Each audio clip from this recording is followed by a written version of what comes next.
Welcome, friend. Tonight, we are slipping into a world you think you know, but don't. Forget the glittering crowns and spotless robes you've seen in films. Forget the fairy tales that painted kings as noble and queens as graceful saints. The truth is darker, stranger, and far less forgiving. You wouldn't last a single day in their shoes. Because behind the silks and jewels were bodies riddled with disease, hearts poisoned by paranoia, and beds warmed by both passion and betrayal. The good news, you're alive in the present. The bad news, tonight, we are stepping back into the Middle Ages, where secrets were currency, and survival on the throne was the most dangerous game of all. So settle in. Dim your lights, pull the blanket close. If this journey keeps you company tonight, please like and subscribe. This means a lot and lets me bring more of these midnight wanderings straight to you. And tell me, before you drift too far, where are you listening from, and what time is it there? I love to imagine this little community stretched across continents, all connected by curiosity and the quiet of the night. Now, ease yourself into comfort. Perhaps your room is dim, the hum of a fan or the whisper of night air filling the silence. Breathe slowly. Let your shoulders sink into the bed or chair where you rest. The world outside your door can wait. Because in just a moment, you'll wake up in a century where kings tremble, queens conspire, and shadows stalk every banquet hall. Congratulations! You've just woken up in the year 1327, England. The good news? You're alive inside the stone walls of a medieval castle. The bad news? Every meal you eat might carry poison, every smile you see might hide a blade, and every prayer whispered in the chapel might be for your downfall. You wake up to the heaviness of velvet curtains drawn across your bed. The mattress beneath you is filled with feathers, but even its softness cannot quite ease the weight of restless sleep. Around you, the air is scented with beeswax candles, the faint perfume of incense drifting up from the chapel, and beneath it all, the cool dampness of stone. You are king, or queen, and yet you are never truly alone. At the foot of your bed, a servant waits silently. Another stirs the coals in the brazier. Even as you rub your tired joints, watchful eyes take note. Privacy is rare, for every glance, every cough, every sigh is remembered, carried beyond these walls as whispers, and whispers can grow into weapons. Breakfast arrives on a silver tray, gleaming in the soft glow of torchlight. Perhaps roasted quail, or sweet fruits carried from distant shores, or perhaps only bread steeped in watered wine. You eat with quiet care, aware that food has long been a stage for hidden dangers. And so, like many rulers before you, you pause, you breathe, and you carry on. Your chamber is grand, though not always comforting. Tapestries hang upon the walls, woven with the faces of saints and heroes who seem to watch you as you move. Beyond the window, banners ripple in the morning air, and the courtyard below tells its own story. Mud churned by horses, shadows where yesterday's judgments were carried out. Power, you are reminded, always walks beside peril. The bell of the chapel tolls slow and steady, and voices gather just beyond the doors of your hall. Courtiers, advisors, perhaps even family, each dressed in velvet and silk, their words sweet, but their hearts harder to read. Today they bow before you, tomorrow, perhaps, before another. You rise, and they dress you in layers of linen, velvet, and fur. At last, the crown is set upon your head. Its weight is more than gold and jewels. It is the weight of expectation, of suspicion, of survival itself. The court assembles. They lower their eyes in reverence, but you feel the sharpness of their gaze. For it is often not strangers who betray monarchs, but cousins, brothers, even spouses. You sit upon the throne. Its carved saints and lions rise behind you, but the seat itself feels cold and unyielding. The throne is not a chair, it is a reminder. Every gesture, every hesitation, will be remembered. To rule is to balance upon a blade's edge. And so, your day begins, not with ease, but with quiet vigilance. The illusion of power, and the ever-present truth of peril. You wake slowly, as though emerging from a dream. The first thing you notice is not light, but scent. Beeswax from last night's candles, faint incense curling upward from the chapel below, and beneath it all, something older. The cool breath of stone, carrying with it the memory of damp halls and too many bodies pressed too close together. Your body aches. Not from old age. You may be only in your 30s, but from years of living a life that does not belong to you alone. A king's limb grows heavy from feasts and hunts. A queen's strength is tested by childbirth and duty. Here, in this world, 30 can already feel like 50. Velvet curtains are drawn back, and the chill of morning greets you. A servant steps forward with a robe, fur-lined and embroidered with your crest. Yet even in this gesture of care, there is no privacy. Every glance, every cough, every restless night is noted, and soon repeated in whispers beyond your chamber walls. Breakfast arrives on a silver tray. A cup of wine, bread, perhaps fruit from distant shores. It looks simple, yet it is never simple. For in courts such as these, food is never just food. Every sip and every bite is measured, paused upon, wondered over. You remember how some rulers, like the Holy Roman Emperor Henry VII, trusted food tasters before daring to lift a goblet. Or how Charles VI of France was said to have slipped into madness, and some wondered whether the cause lay hidden in the cup. The chamber around you is vast, but not comforting. Tapestries hang heavy on the walls, saints and heroes stitched into them, their eyes seeming to follow as you move. Beyond your window, the courtyard carries its own reminders. Mud churned by horses, echoes of judgments passed only yesterday. Power does not protect you from seeing its cost. The church bell tolls, slow and resonant. Courtiers gather outside, waiting, not for your comfort, but for your smile, your nod, your decree. And so, you rise. Layer after layer is placed upon you, linen, velvet, fur.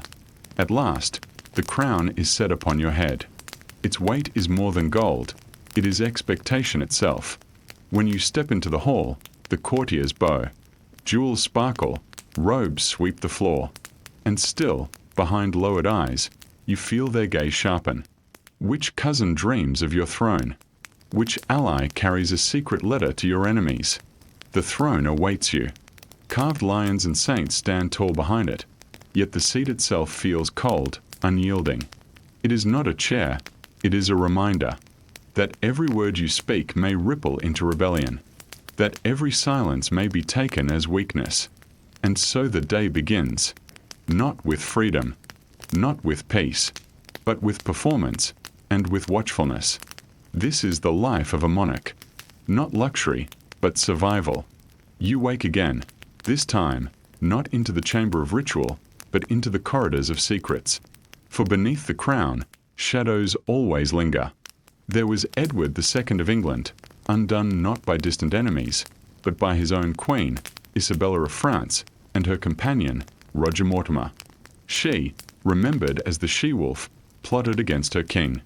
He, scorned for favoritism, found his reign unravel in betrayal and whispers, until even his throne could not protect him. There was Charles VI of France, who in moments of terror believed himself made of glass, terrified he might shatter at a touch. His mind betrayed him more deeply than any enemy could, and yet he was still expected to wear the crown. There was Joanna of Castile, remembered cruelly as La Loca, the Mad One. Her grief for her husband was so deep that stories claimed she traveled with his coffin from town to town. Perhaps truth, perhaps exaggeration. But in courts like these, grief itself was seen as danger. Poison lingered always in rumor. Catherine de' Medici was whispered to keep poisoned gloves and books, though few dared to prove it. In truth, the shadow of poison was enough. For in a world where death came suddenly and often, suspicion itself was survival. And love. Love was rarely safe. Alliances mattered more than tenderness.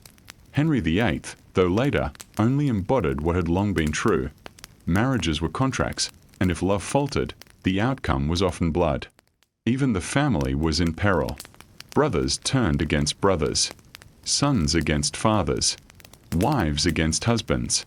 Thrones were never secure. They were seats balanced on daggers. To be royal was not to be safe, but to live in a house where even the walls seemed to whisper. And so, you have walked through the halls of a medieval court. You have risen with the bells, eaten with caution, hunted with rivals, feasted with suspicion, and lain awake in the silence of the night.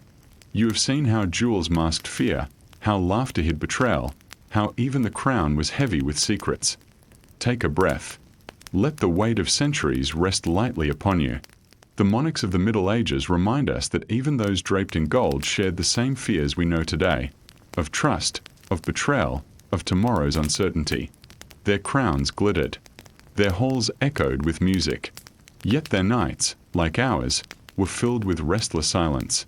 And so, as you drift deeper into this journey, know this: the kings and queens of the past are not gone. Their stories linger still whispering in the dark, waiting to be heard. You step into a hall where the torches burn low, and the walls themselves seem to lean closer, eager to hear the story of a queen who became more legend than woman.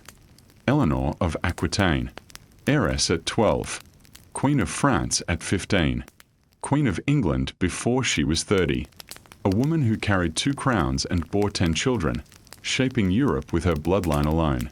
And yet, what the centuries remember most are whispers, not treaties, but scandals.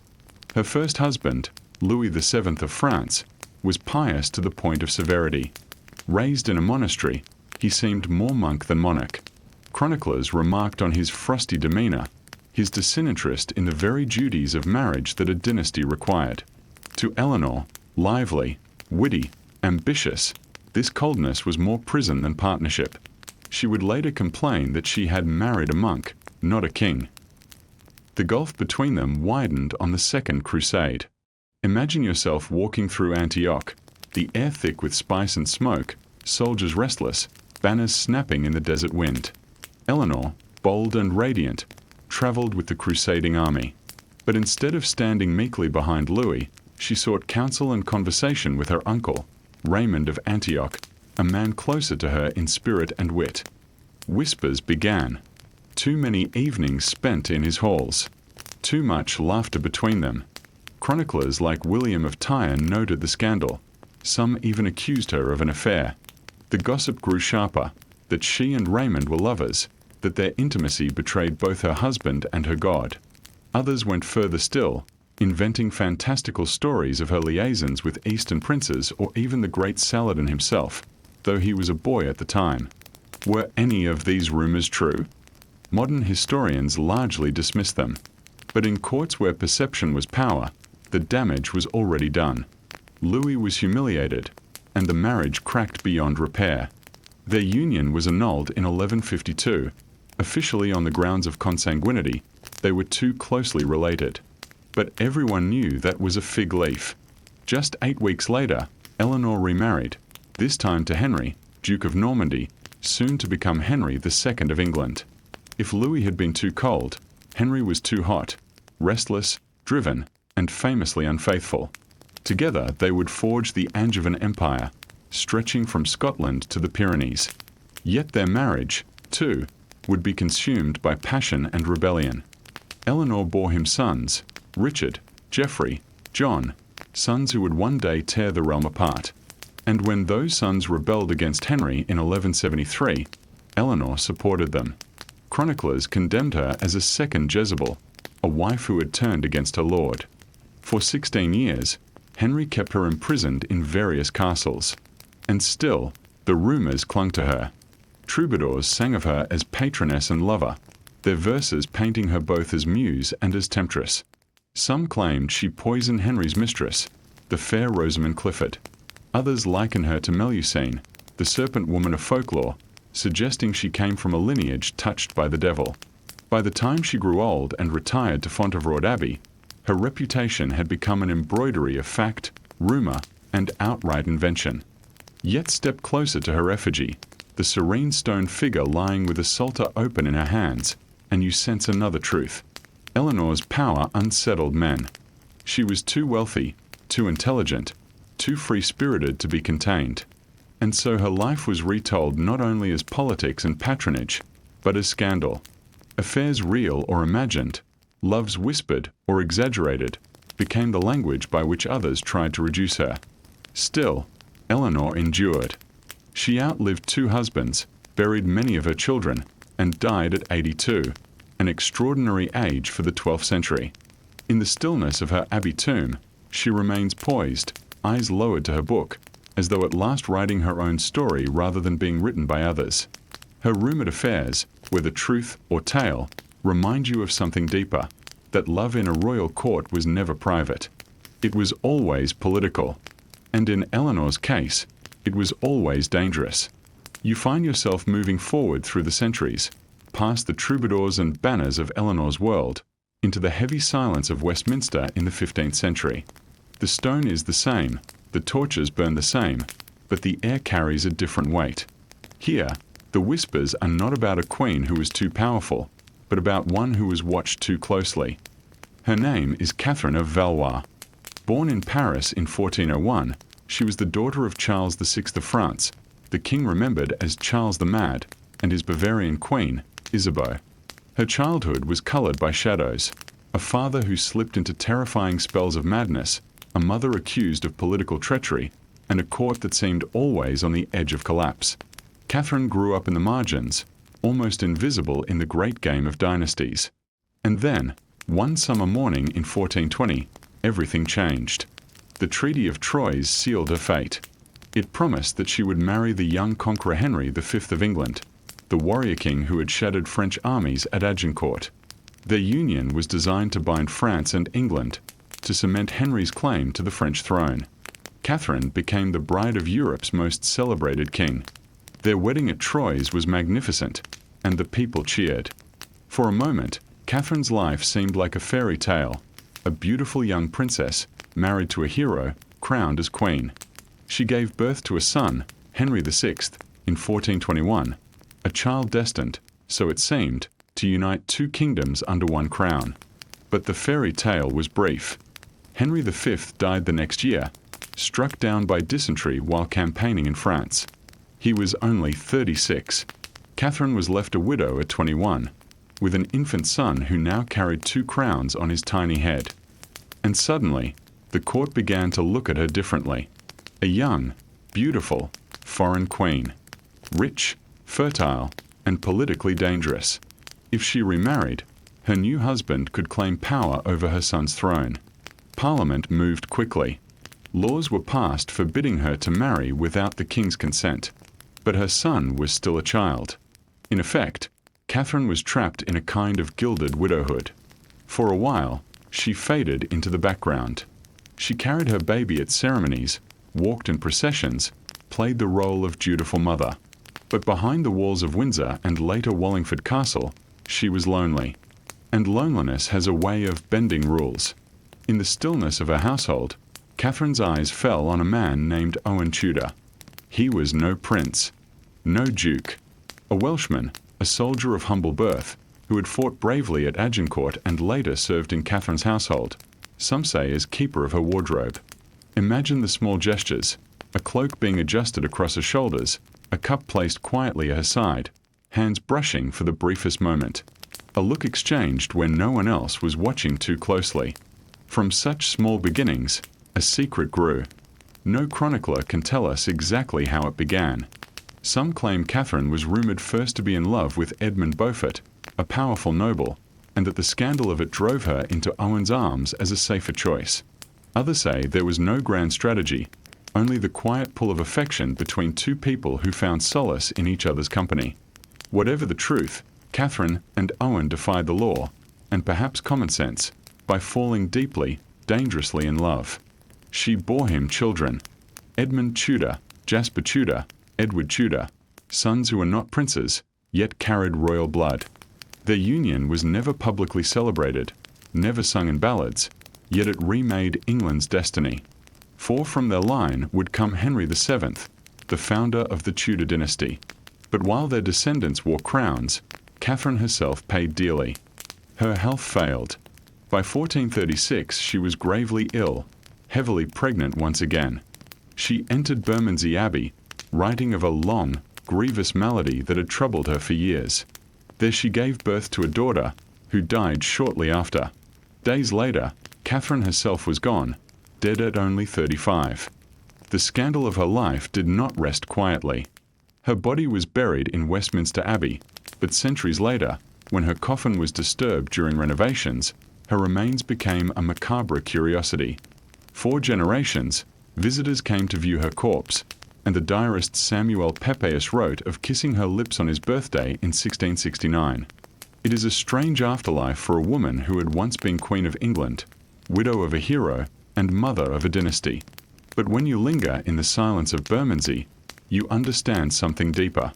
Catherine's romance with Owen was no mere dalliance. It was defiance. A young widow, forbidden to love, chose to love anyway. And in doing so, she changed the course of history. The Tudors, Henry VII, Henry VIII, Elizabeth I, owe their line not to treaties or battles, but to a secret glance, a quiet affection, a forbidden marriage that flourished behind the curtains of a queen's household. As you leave her chamber, the air feels different. Eleanor's story was of rumour, power, and rebellion. Catherine's is of secrecy, tenderness, and risk. Both remind you that love, in royal courts, was never just personal. It was always political. And it was always perilous. You walk the banks of the Seine, the moonlight spilling across black water. Ahead rises a tower, round, stark, unyielding. The Tour de Nesle. Its stones have long since vanished, but in memory it still stands, heavy with secrets. Step closer, and you hear not the wind but the echo of accusations that tore a dynasty apart. It is the year 1314. King Philip IV of France, Philip the Fair, tall, handsome, and cold as marble, sits on the throne. He is known for crushing the Knights Templar, for his ruthless pursuit of royal authority, for a face so expressionless that one chronicler called him neither man nor beast, but a statue. His strength is his silence, his rule a machine of taxes, wars, and edicts. But even the most disciplined machine cannot govern the human heart. Philip has 3 sons, Louis, Philip, and Charles. Each is married to a noblewoman from Burgundy, Margaret, Joan, and Blanche. These marriages, carefully arranged, should secure the Capetian line. Instead, they will nearly destroy it. The spark comes, strangely enough, from a puppet show. In 1313, Philip's daughter, Isabella of France, Queen of England, visited Paris with her husband, Edward II. During the entertainments, Isabella gifts embroidered purses to her sisters-in-law. Months later, in London, she notices 2 Norman knights, the Dionne brothers, Philip and Gordier, wearing those same purses on their belts. It could have been innocent. A gift passed along, a token misplaced. But Isabella draws her conclusion. Her sisters-in-law are not merely handing out purses.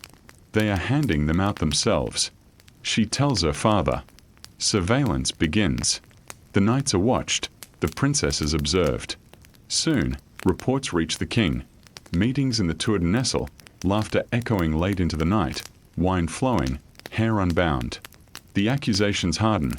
Margaret and Blanche are committing adultery with the Dionne brothers. Joan, the wife of Philip, is guilty at least of knowing and concealing the affairs. The arrests are swift. The knights are dragged to prison, their bodies subjected to the instruments of torture. Joints wrenched, skin burned, questions repeated until answers bend into the shapes the interrogators desire. Eventually, confessions are wrung out, whether true or false no longer matters.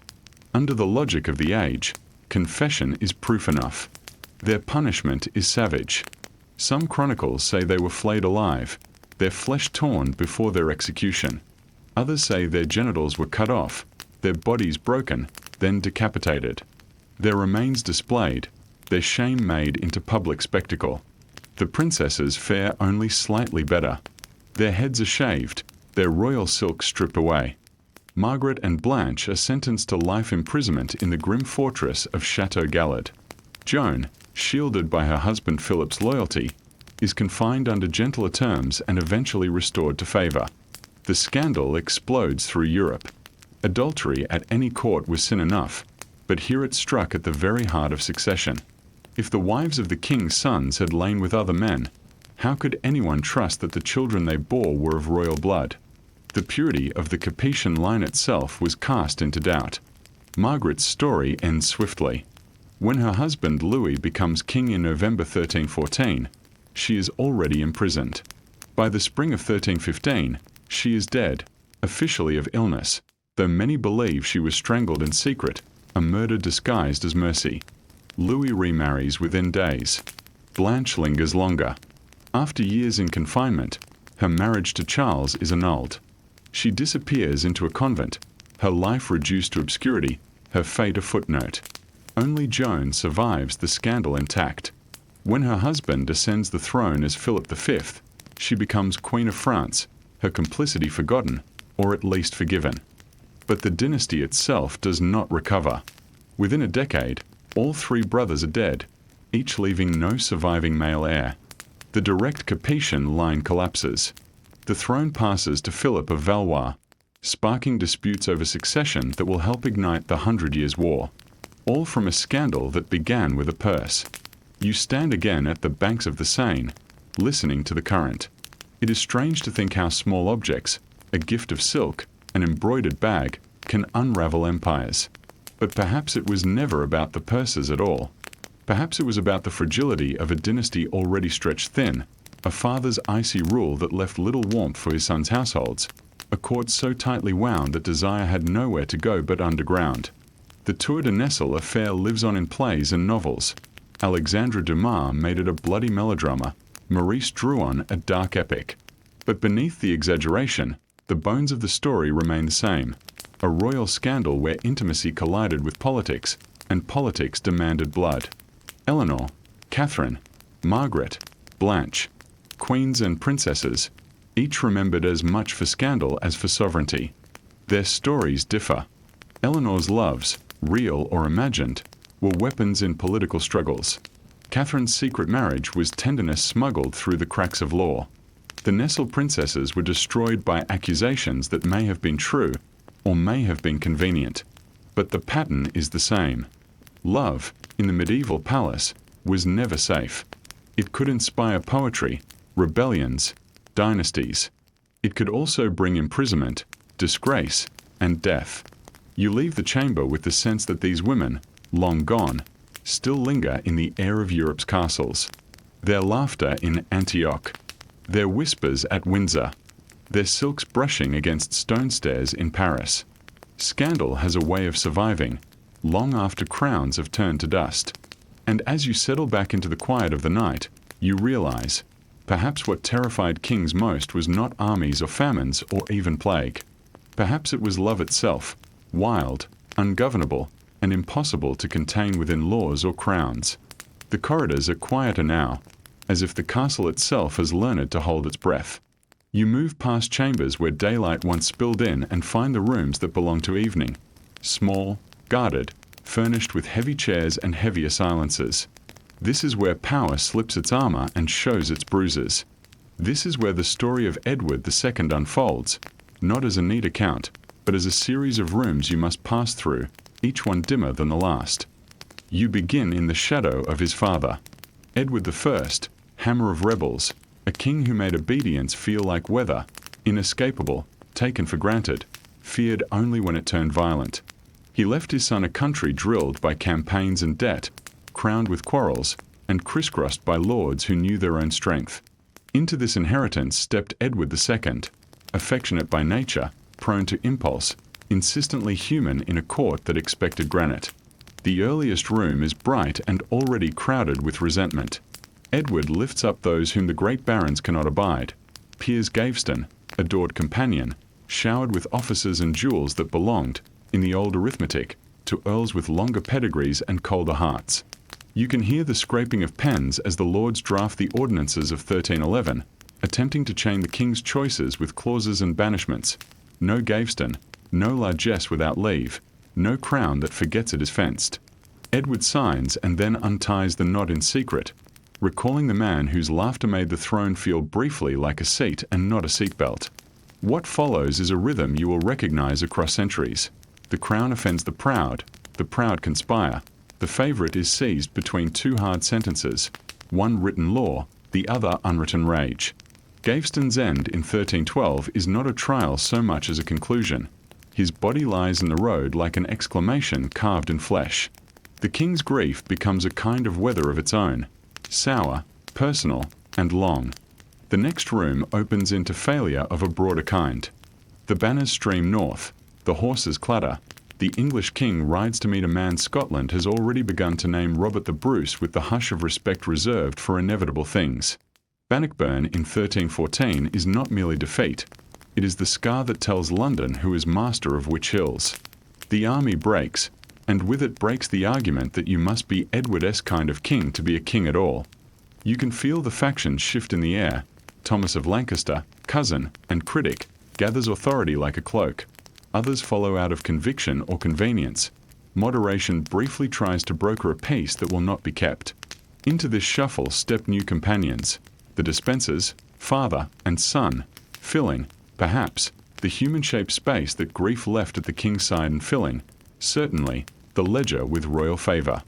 Lands in Wales become arguments. Arguments become exiles. Exiles return like ill weather. The door to the next room sticks. You have to push harder. Inside, the air is thin. Edward has won a battle against his own nobles, Boroughbridge, 1322, and made the victory heavy by revoking the restrictions that had bridled his crown. Lancaster falls, and with him the illusion that cousins can quarrel without tearing the whole housecloth. The Despensers thrive. The king's queen learns, with a clarity that does not sleep, how quickly marriage can be turned into a room with no door. Isabella of France crosses the Channel in 1325, diplomacy in her mouth, a different kind of deliverance in her eyes. She is clever, and cleverness loves company. She finds it in Roger Mortimer, an exiled baron who knows the geography of grievance. Their alliance grows in the secret places where alliances always grow. Rooms without scribes, nights without witnesses, a shared glossary of humiliations that needs no translation. When the invasion comes in 1326, it is not thunder but tide, implacable, made of 1,000 small motions. The Despensers are pulled loose from the king like burrs from a sleeve. The justice served to them is the kind whose purpose is not order but warning. By January 1327, Edward is no longer king. His son is crowned Edward III, a boy with his mother's poise and his own long memory. The deposed father is moved, watched, moved again. The slow choreography of a captive whose existence is a political fact too sharp to leave lying about. You pause at the threshold of Berkeley Castle, a keep that looks inward. Inside, the record is both generous and cruel. Accounts note purchases, comforts, and goods appropriate to a prisoner of royal blood. Chronicles offer something colder: neglect, mockery, harm meant not merely to end a life but to unmake the dignity of being. If you listen closely, you will hear another sound, a key in a second door, a set of plans whispered in the hollow behind the hearth, because plots to free the king keep rising like breath in winter.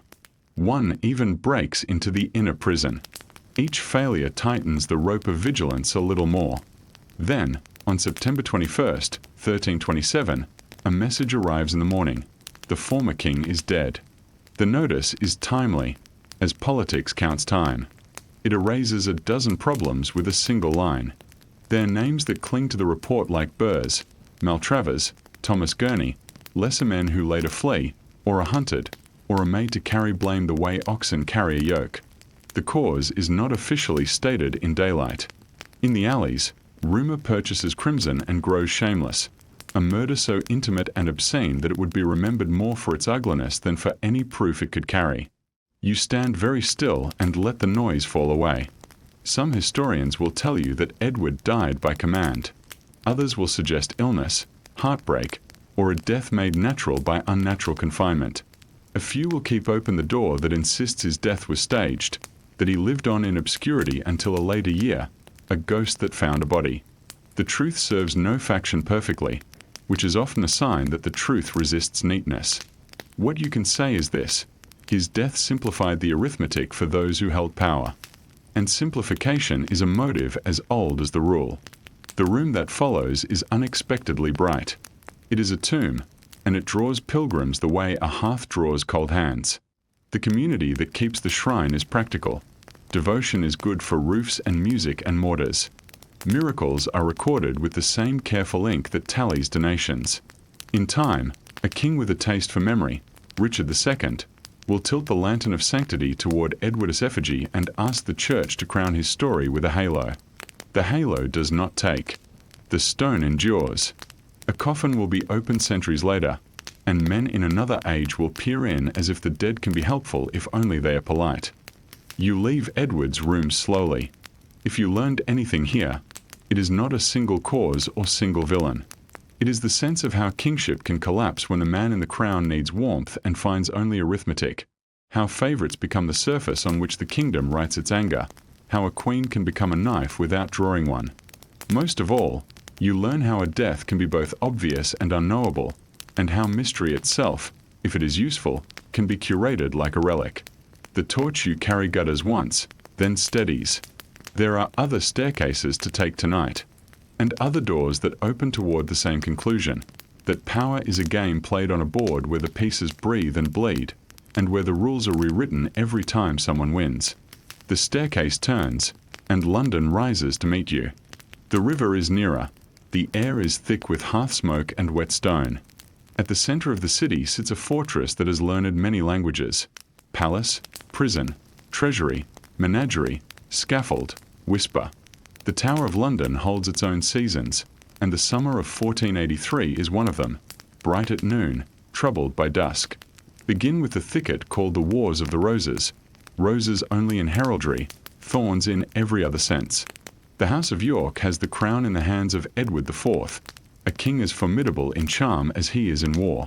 He marries in secret Elizabeth Woodville, a widow with beauty and a family whose sudden elevation will bruise every delicate part of noble pride. The court becomes two courts, the old guard with its entitlement, the new household with its hungry grace. Somehow Edward holds it together until the string snaps. He dies at 40. His heir is a boy, Edward V, 12, already practiced in dignity by tutors who understood how often children must wear adult faces. His brother, Richard of Shrewsbury, is 9, a spare a candle. The uncle who stands between them and danger is Richard, Duke of Gloucester, a commander with a soldier's precision and, by the old king's wish or the council's convenience, Lord Protector. The road to London tightens the way rope tightens if you pull too quickly. At Stony Stratford, Gloucester arrests the boy king's companions: Anthony Woodville, scholar and guardian; Richard Grey, the queen's son by her first marriage.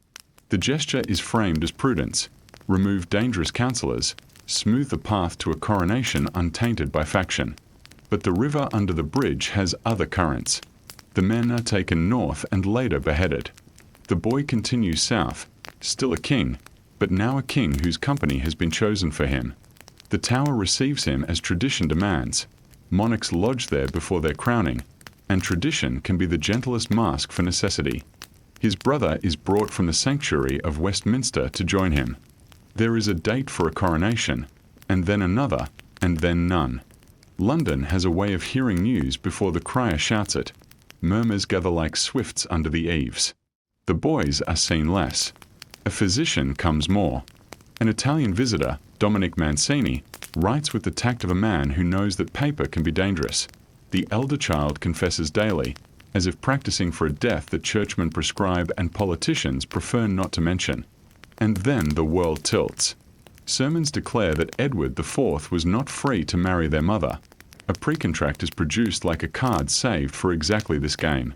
Parliament will later write it into titulus regis. The princes are declared illegitimate. Their uncle becomes Richard III. What happened to the boys after the heralds changed the title on their uncle's lips is a question that survives its own answers. It is probable they died in 1483. It is possible they died later. It is imagined by a few that one escaped into the pattern of pretenders that troubled the next reign. The trouble with probability is that it comforts no one and convinces only those who are already convinced. So the city does what cities do. It chooses a story that fits the shape of its fear. In this version, the king kills his nephews because the future cannot be trusted if they are allowed to keep breathing in it. There are other versions.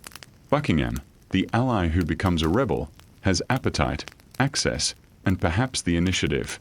Henry Tudor, across the water, dreaming of a crown that will need both conquest and marriage to dignify it, has motive enough and scruple enough to use other hands.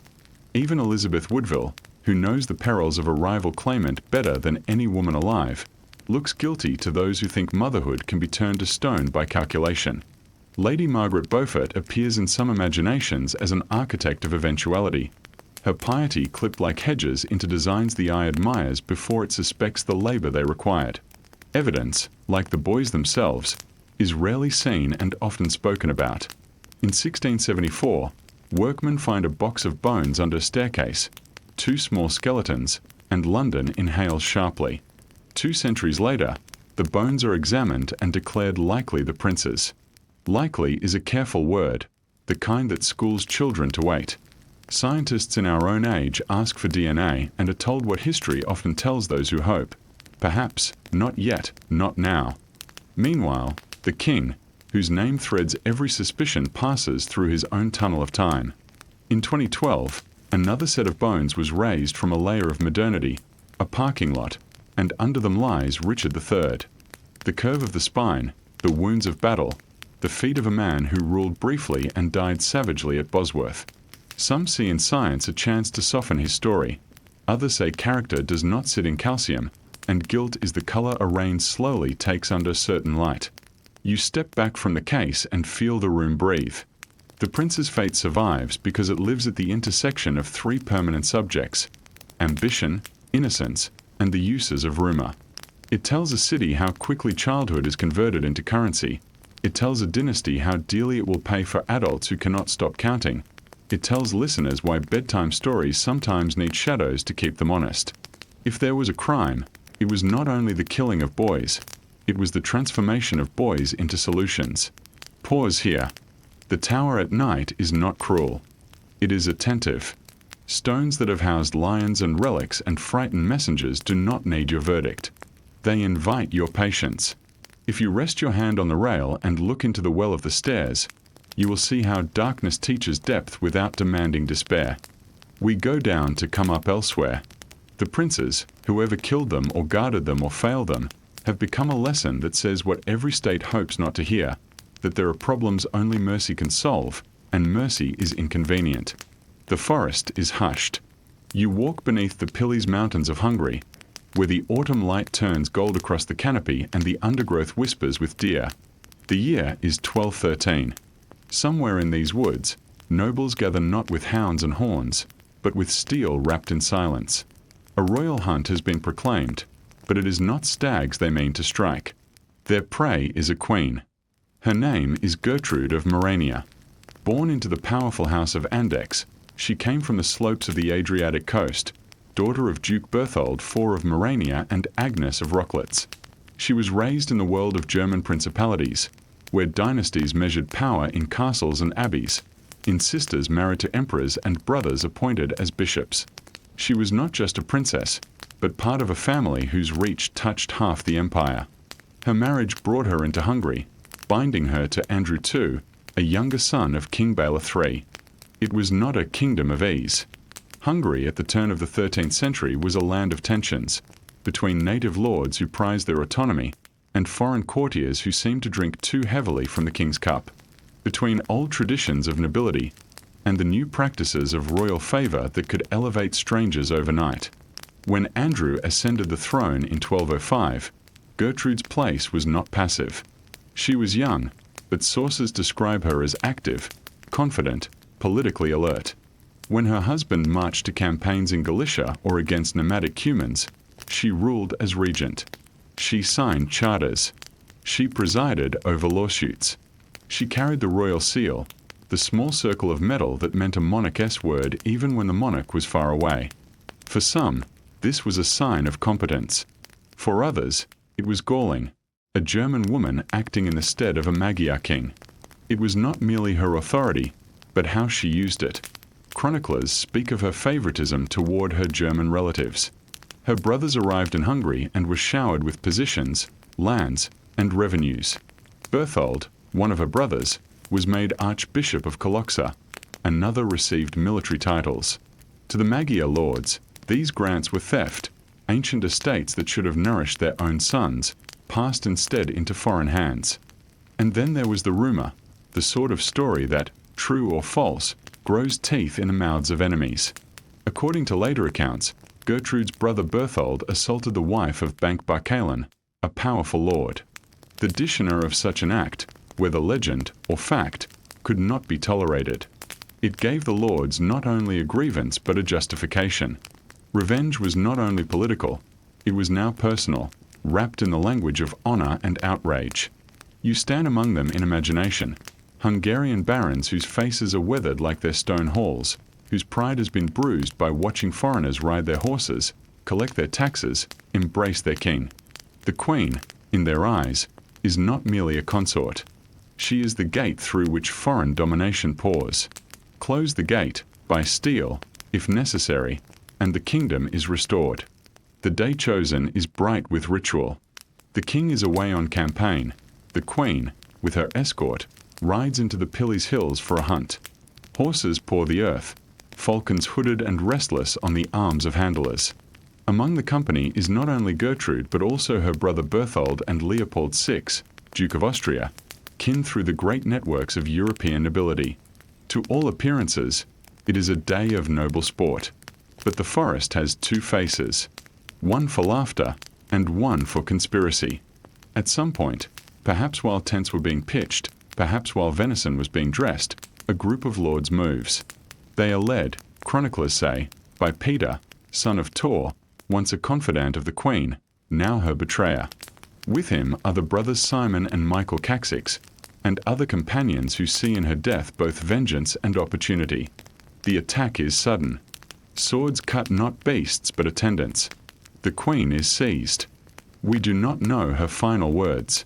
Some sources whisper of brutality beyond killing, that her body was torn apart, that rage made the lords more savage than strategy required.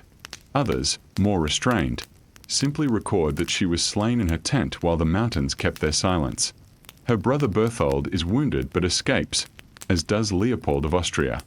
But Gertrude, mother of 5 children, queen for only 8 years, is left dead in the forest she entered as sovereign. She is just 27. News travels quickly through kingdoms, but grief moves faster. Andrew returns from his campaign stricken. The murder of a queen is not merely a crime. It is an affront to kingship itself, a scar on royal authority. The immediate response is execution. Peter, son of Tor, is seized and killed. Sources differ whether by beheading or by impalement. His lands are confiscated, his family punished, his memory blackened. But many of the conspirators, especially those of high rank, escape such swift justice. The political balance is too delicate. Andrew cannot risk alienating too many barons at once. Their estates remain, their influence lingers. The punishment is postponed until another reign. It is only Gertrude's son, Bela IV, who years later as king confiscates the estates of the Caxix brothers, completing the vengeance that his father left unfinished. Gertrude herself is buried at Pillies Abbey, a Cistercian monastery. Excavation centuries later would uncover remains of a woman of 30 to 40 years, thought to be hers. Even in bones, she seemed to speak of a story unfinished, a life interrupted. How did contemporaries see her? In some chronicles, she is portrayed as ambitious, too bold, too foreign. In others, she is the victim of misogyny, a woman punished for stepping into the space of governance reserved for men. In yet others, she is remembered in the shadow of later queens, her story reshaped as a warning against foreign influence or against a queen's interference in politics. Legend spun further embroidery. The tale of Bank Barcalen's dishonored wife became central in Hungarian literature, transformed into plays, epics, and national parables. In these versions, Gertrude's murder was not only political but also personal justice for the violation of a noble woman. The line between history and myth blurred, as it often does when collective anger seeks poetry. What is certain is this: her assassination was unprecedented in its brazenness. To slay a queen consort in peacetime, during a royal hunt, was to strike not only at a person but at the sacred fabric of monarchy. It shocked Europe. It placed Hungary on the map not for its battles or wealth, but for a murder that suggested a kingdom where royal majesty was fragile. If you lean back and see the pattern, you notice how Gertrude's fate mirrors others in distant courts. Queens who govern in their husband's absence often draw fire. Isabella of France would turn her husband's enemies against him. Eleanor of Aquitaine was accused of meddling in wars and rebellions. Power borrowed by queens was never without risk, for men in armor often resented the weight of a woman's hand on the scales. Gertrude's crime, in the eyes of her killers, was not treason or theft. It was being effective in a role they believed should remain ornamental. Her family's favor made her an easy target. Her sex made her a safe one, safer to kill a queen than to face the wrath of a king surrounded by guards. But safer does not mean safe. The reprisals came, slowly, inexorably. Lands were lost, reputations ruined, families erased. As you step out of the Pilly's forest in imagination, the scene fades. The moon rises, cool on the leaves. The campfires of a hunting party glow faintly in the distance, and you remember that those flames were once bright with violence. Gertrude's voice is lost to us, but her story survives in whispers that still win through Hungarian chronicles, in the ruined stones of Pilly's Abbey, in the literature that turned her death into a staged tragedy. It tells us that power is never held alone. A king absent on campaign leaves a space that others rush to fill. Wife, brother, archbishop, or lord. Those who fill it do not always live long. It tells us, too, that murder in medieval courts was rarely senseless. It was a calculation, sharpened by pride and grievance, wrapped in steel. Yet the calculation often failed. Andrew kept his throne. His son avenged his mother. The dynasty continued. And the lords who thought to restore their honor by killing a queen left their own names darkened in the record. And as you rest tonight, you might sense that their shadows are not so distant. Betrayal, ambition, fear, and survival were the currency of kings and queens then, as they are, in quieter ways, in the chambers of our own lives today. You slip into a Parisian palace where tapestries hush the walls and winter presses its cold face to the casements. Courtiers move softly, like librarians among dangerous books. They are careful around the king, careful with footsteps, with glances, with how near they stand. Tonight, you learn why. He is Charles VI of France, once called Le Bien-Aimé, the beloved, when he was young and promising and reform tasted possible. Now he is the king who whispers rename Le Fou, the mad. You watch him from a respectful distance. He sits very still, as if motion itself were a threat. Layers of quilted garments lie over his shoulders, not for warmth, but as armor against a fear no steel can answer. He believes he is made of glass. It begins for you in a small detail. The way servants pad straw along the edges of a chair. The way a chamberlain raises a hand to halt an eager page at the threshold. The way the Queen's ladies learn to breathe a little further away, as if oxygen were brittle. The king forbids sudden touch.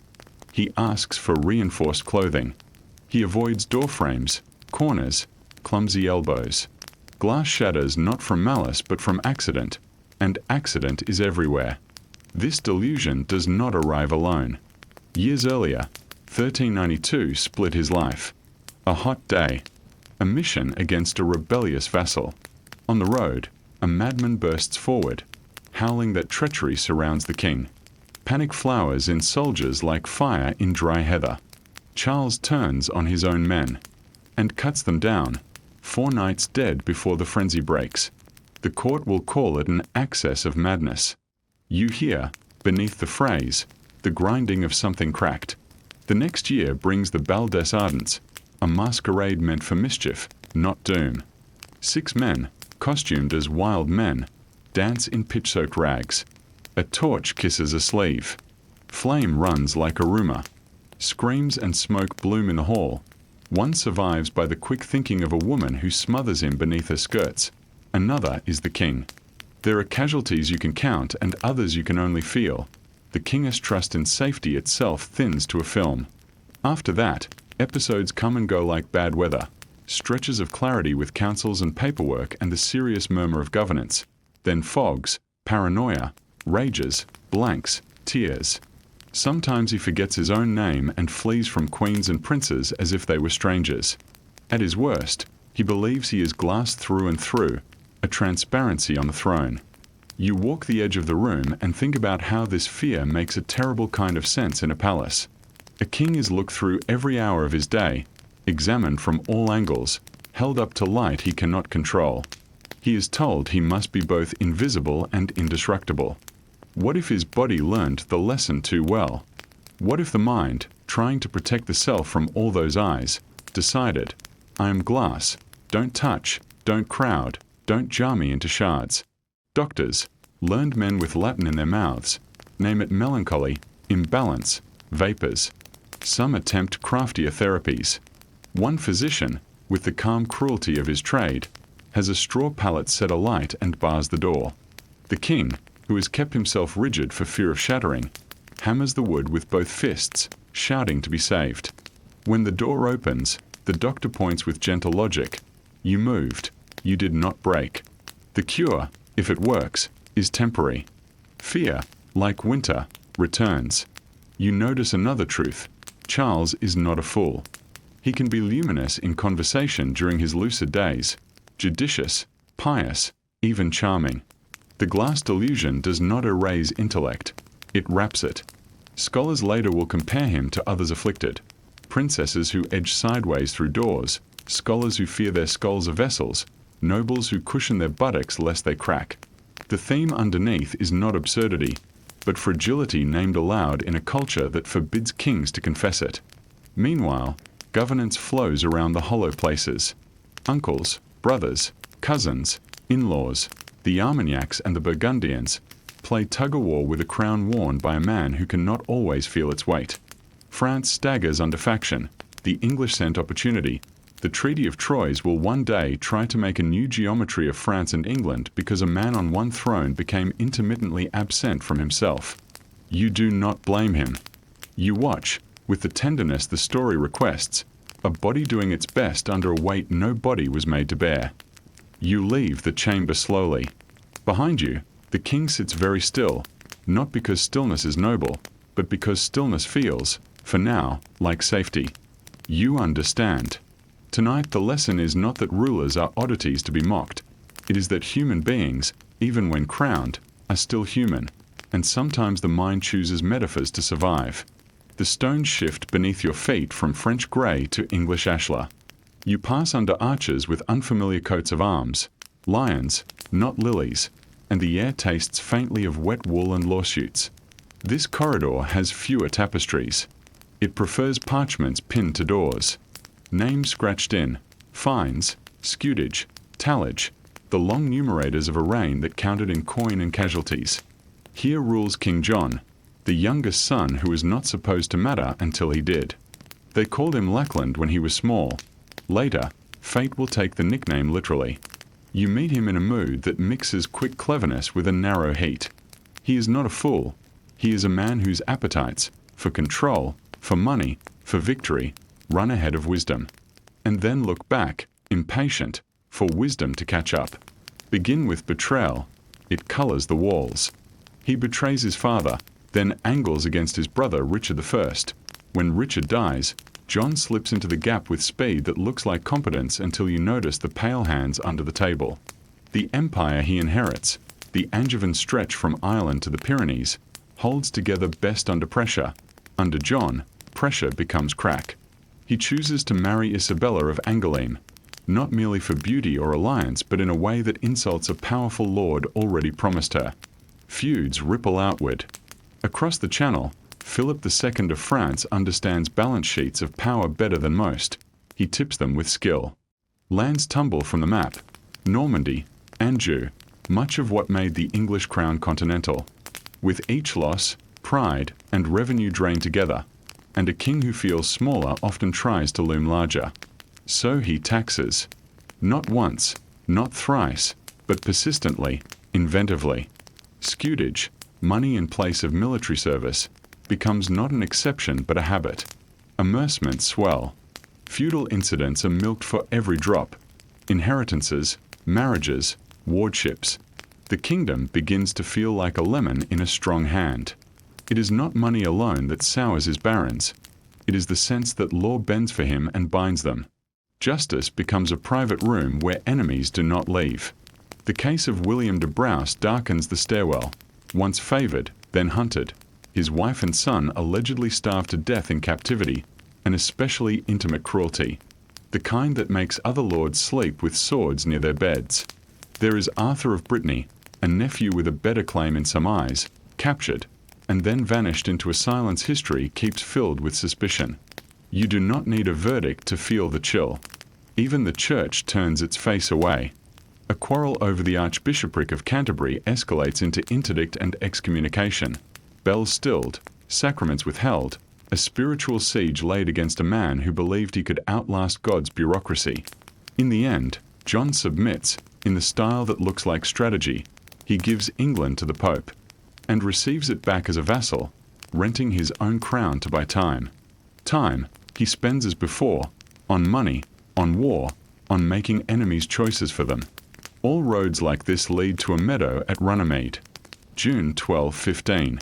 You stand a little off, by the reeds, and watch a king seal a document his mouth will never really sign. Magna Carta, a charter of limits, promises, procedures, not democracy, not yet, but restraints that grow teeth over centuries. He does not mean to keep it. The ink is still drying when he petitions Rome to annul the agreement. The barons refuse to return to their places like schoolboys. The country becomes a board for civil war. John fights like a cornered man, sharp, quick, suspicious of allies, contemptuous of pawns. The war goes poorly enough that the rebels invite Prince Louis of France to be their king. You measure their desperation by the audacity of that invitation. In 1216, dysentery found John, a petty disease with imperial timing. Legends say he lost his crown jewels in the wash to tide and mud, a neat little morality, treasure sucked down by the very ground. True or embellished, the story feels right. He dies, and the corridor exhales. A child becomes Henry III. The men who govern for him reissue Magna Carta as a peace offering, and the realm learns, slowly, to live with a smaller kind of king bound by larger kinds of words. John's legacy tilts strangely, reviled, yet catalytic. He proves, by excess, that power requires fences. Some rulers show us how to govern. This one shows us why we must limit those who try. As you leave, you think about the shadow list someone gave you at the door: treachery, probable murder, starvation in cells, taxes like a vice, war against churchmen, law as personal weapon. There is no need to rehearse every entry. The point is this: tyranny is not one act but a style, and under John that style became a habit the kingdom refused to keep. The air grows colder as you cross to Moscow. Different alphabet, different incense, different snow. The Kremlin rises, red and white against a sky that hoards its light.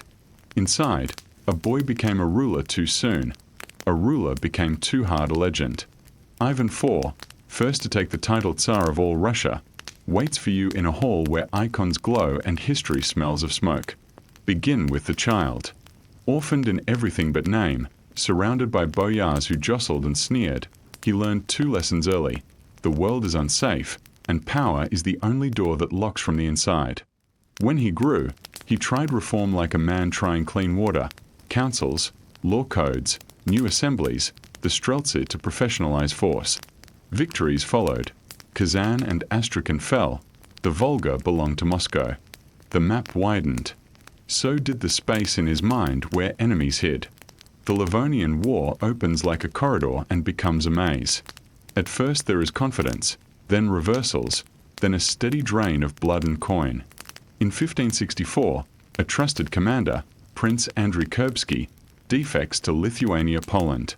Imagine what that does to a man whose childhood trained him to scent betrayal in every cloak. He announces abdication and removes himself to Alexandrov, taking treasure and a handful of loyalists, writing two letters like theatrical knives, one to denounce the boyars and clergy as traitors, the other to caress the common people. Moscow panics, the church pleads. He returns under conditions of his own choosing. Thus is born the Oprichnina, a realm within the realm.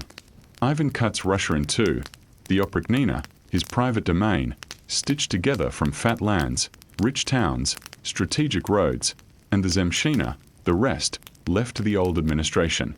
He raises a corps, the Oprichniki, black-clad riders with doggers' heads and brooms on their saddles in some accounts, to sniff out treason, to sweep away filth.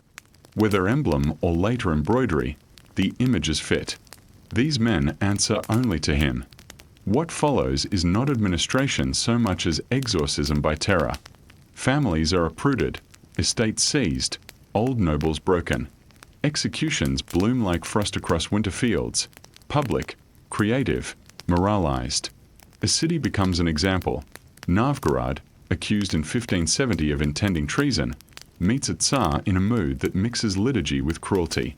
The oprichniki loot, burn, drown, hang. The numbers warp with retelling, but there is no version that ends with decency. Ivan prays and kills, kills and prays, certain that God blesses the removal of disease. You search for motive and find layers, state building by destruction of rival power, vengeance for slights new and ancient, paranoia that matured into policy, a ruler's experiment in absolute sovereignty, successful in centralization, catastrophic in human cost. The oprichnina corrodes the very sinews it claims to strengthen. When the Crimean Tatars burn Moscow in 1571, the Special Army proves poor at the one thing armies must do. A year later the system is abolished. Its shadow remains. The man himself retreats and lunges in cycles. He marries, and marries again. 8 wives across his life if you count like the Whispers do. Fewer by law, but enough to mark restlessness and grief. He courts England in letters spiked with theology and loneliness. At one point he toys with abdicating in favor of Simeon Bekbilatovich, a Tatar prince, a gesture so odd that even centuries later it reads like either strategy or fracture. He returns, as men like him do, to fear sharper than any foreign blade, the fear of those nearest. And then a blow. In a fit of rage he strikes his heir, Ivan Ivanovich, and kills him. Whether accident birthed by fury or fury looking for a body, the result is the same, a line broken, a future hollowed. The son who remains, Fyodor, is gentle and unready, and history can smell weakness. The time of troubles is already walking toward the door. But the ledger is not simple. Ivan brings the printing press, writes letters whose style bites and gleams, binds church and crown in a vision many rulers of his age would recognize, autocracy under God. He expands eastward toward Siberia, begins patterns that later Tsars will complete with steel and rail. He leaves Russia more centralized, more coherent as a state, and more wounded as a people. When you step back, the picture steadies. A boy who learned to survive by suspecting, a ruler who made suspicion the architecture of government, a country that could not afford the cure and could not refuse it. You do not excuse. You understand the mechanism well enough to set it down gently. Fatigue. You feel it as a pulse under the marble, the fragile fact that crowns do not remove our weaknesses, they magnify them. As the castle settles, let your shoulders drop. Let the last torch gutter without worry. You have walked through strangeness and severity and come out the other side with context rather than clamor. That is enough for tonight. You find yourself in the Louvre Palace in Paris, long before it became the museum we know today. The corridors are dim with torchlight, the air scented with beeswax and something sharper. Perhaps the smoke of herbs burned not only for fragrance but for protection. The year is 1555. France is a realm of intrigue. Religious wars simmer, rival houses scheme, and a queen, Italian by birth, French by marriage, searches for certainty in a world where certainty is rare. She is Catherine de' Medici, queen consort of Henry II of France, later regent for her sons.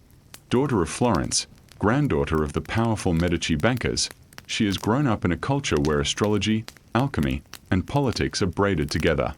To her, the stars are not merely ornaments in the night sky. They are a map, complex, shifting, but capable of guiding those who can read it.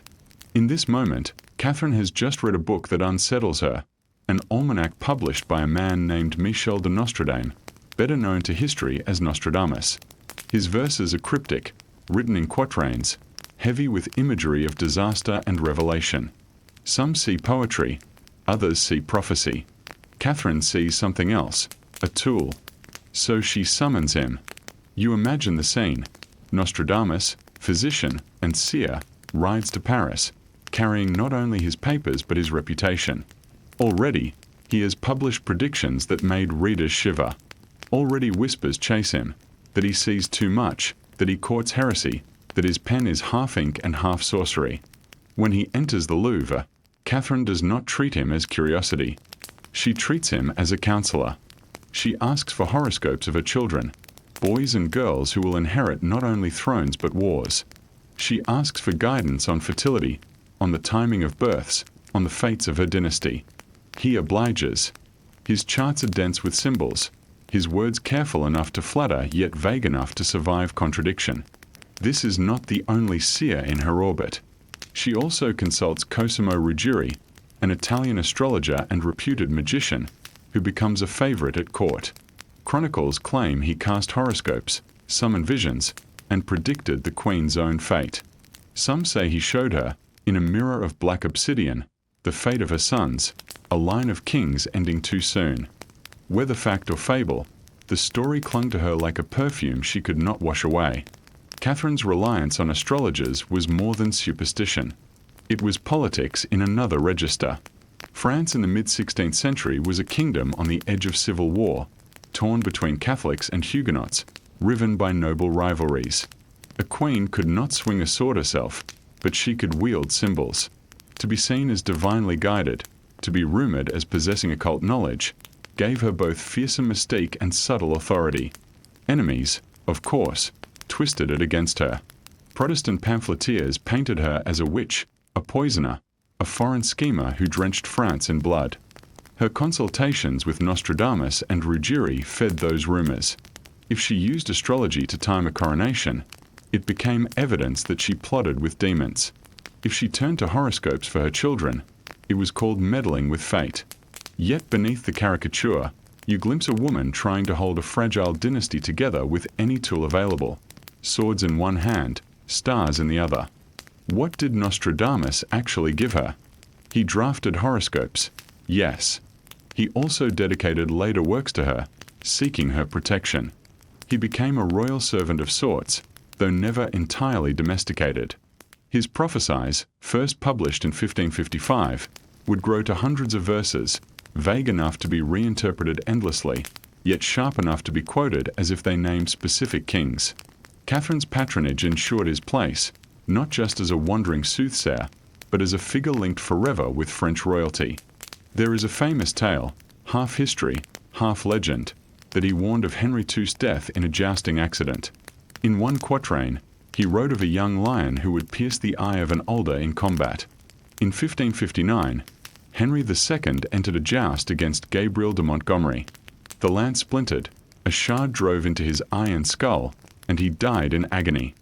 Was it a coincidence? Was it an interpretation after the fact? To Catherine, it was proof that the stars had indeed spoken. She would never again ignore Nostradamus's pen. Walk through the corridors of memory and you will hear her called many things: the Black Queen, the Italian poisoner, the mother of wars. Much of it is propaganda. Yet her association with prophecy and mysticism gave enemies easy paint. She was remembered not only as a political survivor, guiding 3 sons to thrones, negotiating religious wars, but as a woman cloaked in the aura of arcane knowledge. In reality, much of her use of astrology was practical. Timing pregnancies, choosing auspicious dates, consulting on medical remedies in a period when astrology and medicine were entwined. The stars were calendars, not merely charms. Yet legends grew faster than facts. By the time of her death in 1589, her name was inseparable from prophecy. She had become, in the imagination of Europe, not just a queen, but a sorceress queen. You step back from her chambers and feel the weight of it. How a woman in a man's world found ways to extend her reach. How she let prophecy whisper where armies roared.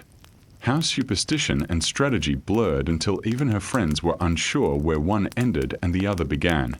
Catherine de' Medici's story reminds you that prophecy in the hands of rulers was never about seeing the future. It was about shaping the present, convincing subjects that their king or queen carried destiny in their pocket. It was theatre, it was faith, it was politics, all at once. And for Catherine, who walked daily among enemies, it was survival. Imagine the hush of a royal bedchamber at midnight. Candles gutter low.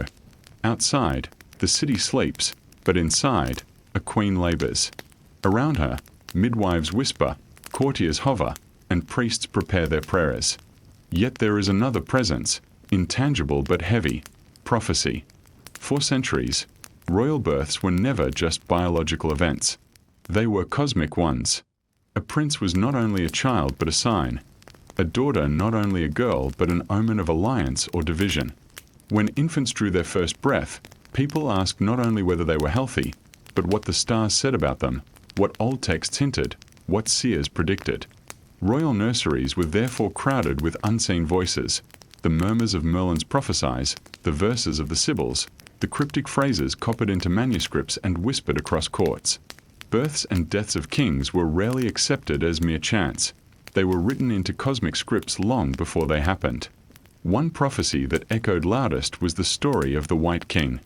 First surfacing in medieval manuscripts and later recycled in the pamphlets of early modern Europe, it told of a monarch in white, sometimes described as pale, sometimes as shining, whose reign would end in disaster.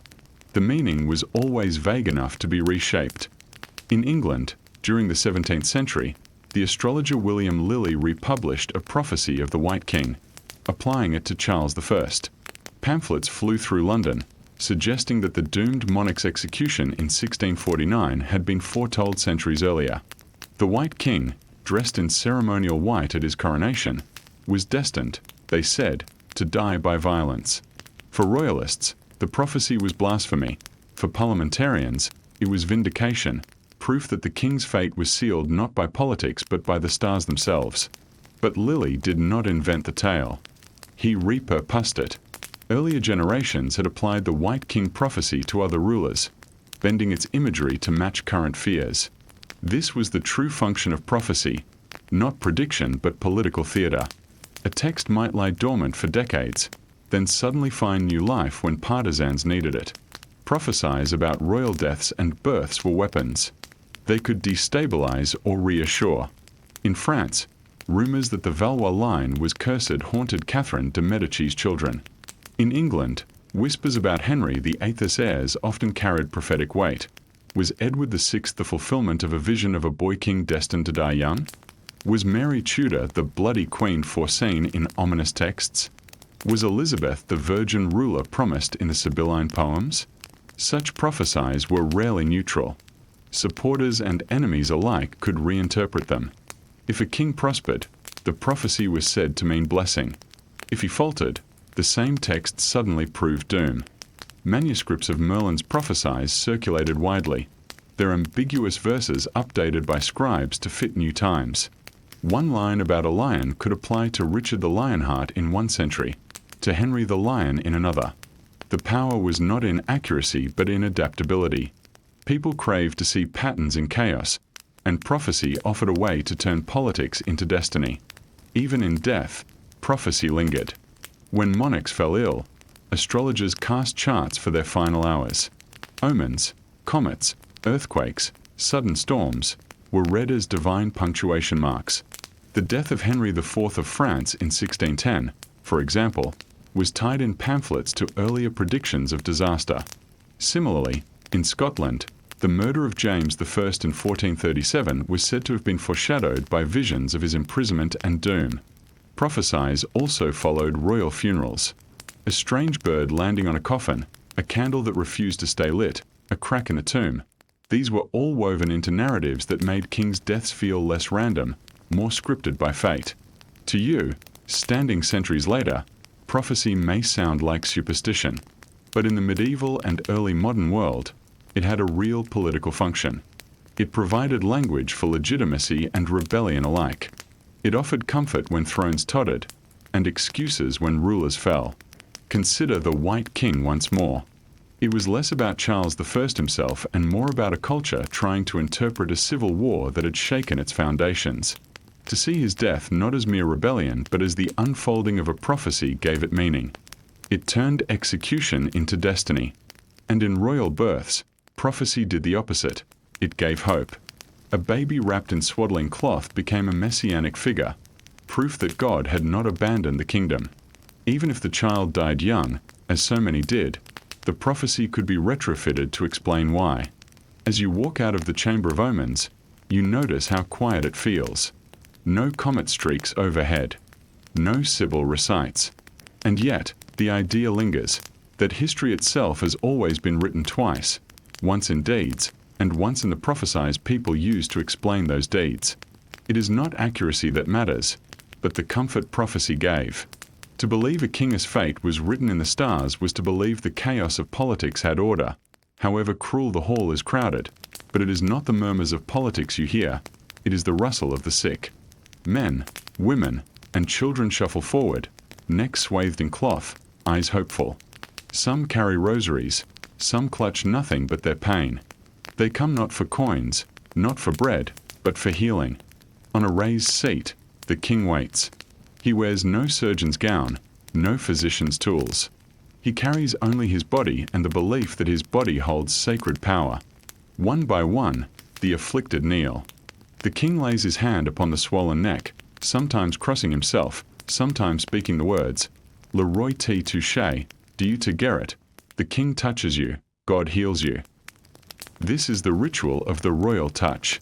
For centuries in medieval and early modern Europe, monarchs claimed the ability to cure a particular disease, scrofula, a form of tuberculosis known as the king's evil, simply by touching the afflicted.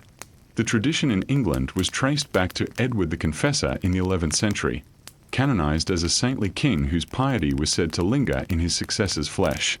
In France, the line was even more aggressively claimed. French kings were believed to have inherited a direct healing gift, renewed at every coronation. By the 12th century, chroniclers recorded organized ceremonies where sufferers lined up in their hundreds. Monarchs turned these acts into public theater, demonstrating not only compassion but legitimacy. A king who could heal by touch was a king chosen by God. Close your eyes and imagine what it was like to stand in that line. You are poor, exhausted, carrying a child whose glands swell painfully under the jaw. You have tried herbs, prayers, and the local wise woman. Nothing has worked. But now you are told that if you can only reach the king, if his hand brushes your skin, your child might be saved. When at last you kneel before him, you feel the weight of his palm, the heat of the room, the silence of those around you. Perhaps nothing changes at once. Perhaps the swelling remains. But perhaps, weeks later, it lessens. Spontaneous remission, natural in some cases, becomes read as a miracle. Word spreads. Faith deepens. And even if no cure comes, you still carry home the touch piece, a small coin or medallion given by the king, often pierced so it could be worn on a ribbon. It is both souvenir and relic, proof that you were marked by the sovereign's hand. For many, that token itself was a form of healing, psychological, spiritual, communal. These ceremonies were more than charity. They were politics embodied. To see a monarch heal was to see the divine sanction of his rule. When kings faced rebellion or doubt, the royal touch reaffirmed their sacred status. Consider Charles II of England, restored to the throne after years of civil war and Puritan rule. He conducted the ritual on a massive scale, reportedly touching over 90,000 people during his reign. Each gesture was a sermon. Monarchy had returned, not as mere government but as divine order. In France, too, the ritual became tightly bound to the coronation. Newly crowned kings would travel to Rheims Cathedral, receive the holy oil said to descend from heaven in a vial, and then begin their healing ministry. The link was clear. Anointing brought legitimacy. Legitimacy brought healing. Not everyone believed it.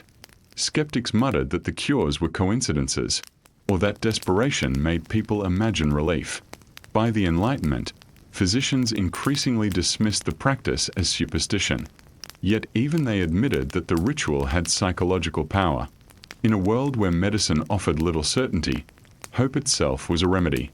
By the 18th century, the ritual waned. George I of Britain, a Hanoverian, refused to perform it, perhaps out of Lutheran distaste for what he saw as popish superstition. In France, the revolution swept away not only thrones but the idea that kings carried divine gifts. When monarchy returned, it returned shorn of miracles. But for nearly 700 years, the royal touch was part of the landscape of power. It shows us how blurred the line was between religion, medicine, and politics in the medieval mind. To touch a king was to brush against heaven itself. As you leave the Hall of Healing, the images linger, hands laid gently on diseased flesh, coins shining in the dim light, tears of hope and relief. Was it a miracle? Was it a placebo? Was it politics? Perhaps it was all three. The royal touch tells us something essential about monarchy. Kings and queens were not simply rulers, they were symbols of cosmic order. Their bodies themselves were treated as instruments of divine will, capable of curing, blessing, and even saving. And so, whether or not anyone was ever truly healed, the ritual worked. It healed the idea of monarchy. It reaffirmed the fragile belief that crowns were not only metal but mystical. Mysticism, prophecy, and secrets. Catherine de Medici's astrologers, the prophecies of kings' births and deaths, the touch of monarchs upon the sick.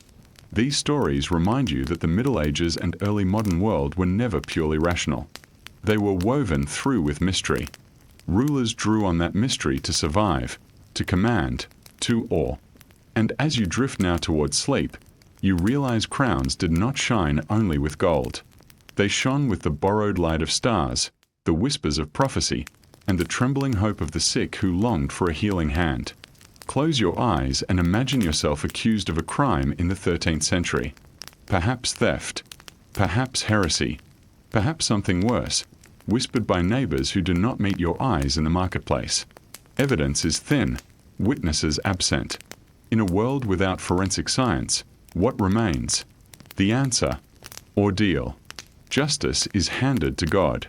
If you are innocent, He will protect you. If you are guilty, He will expose you.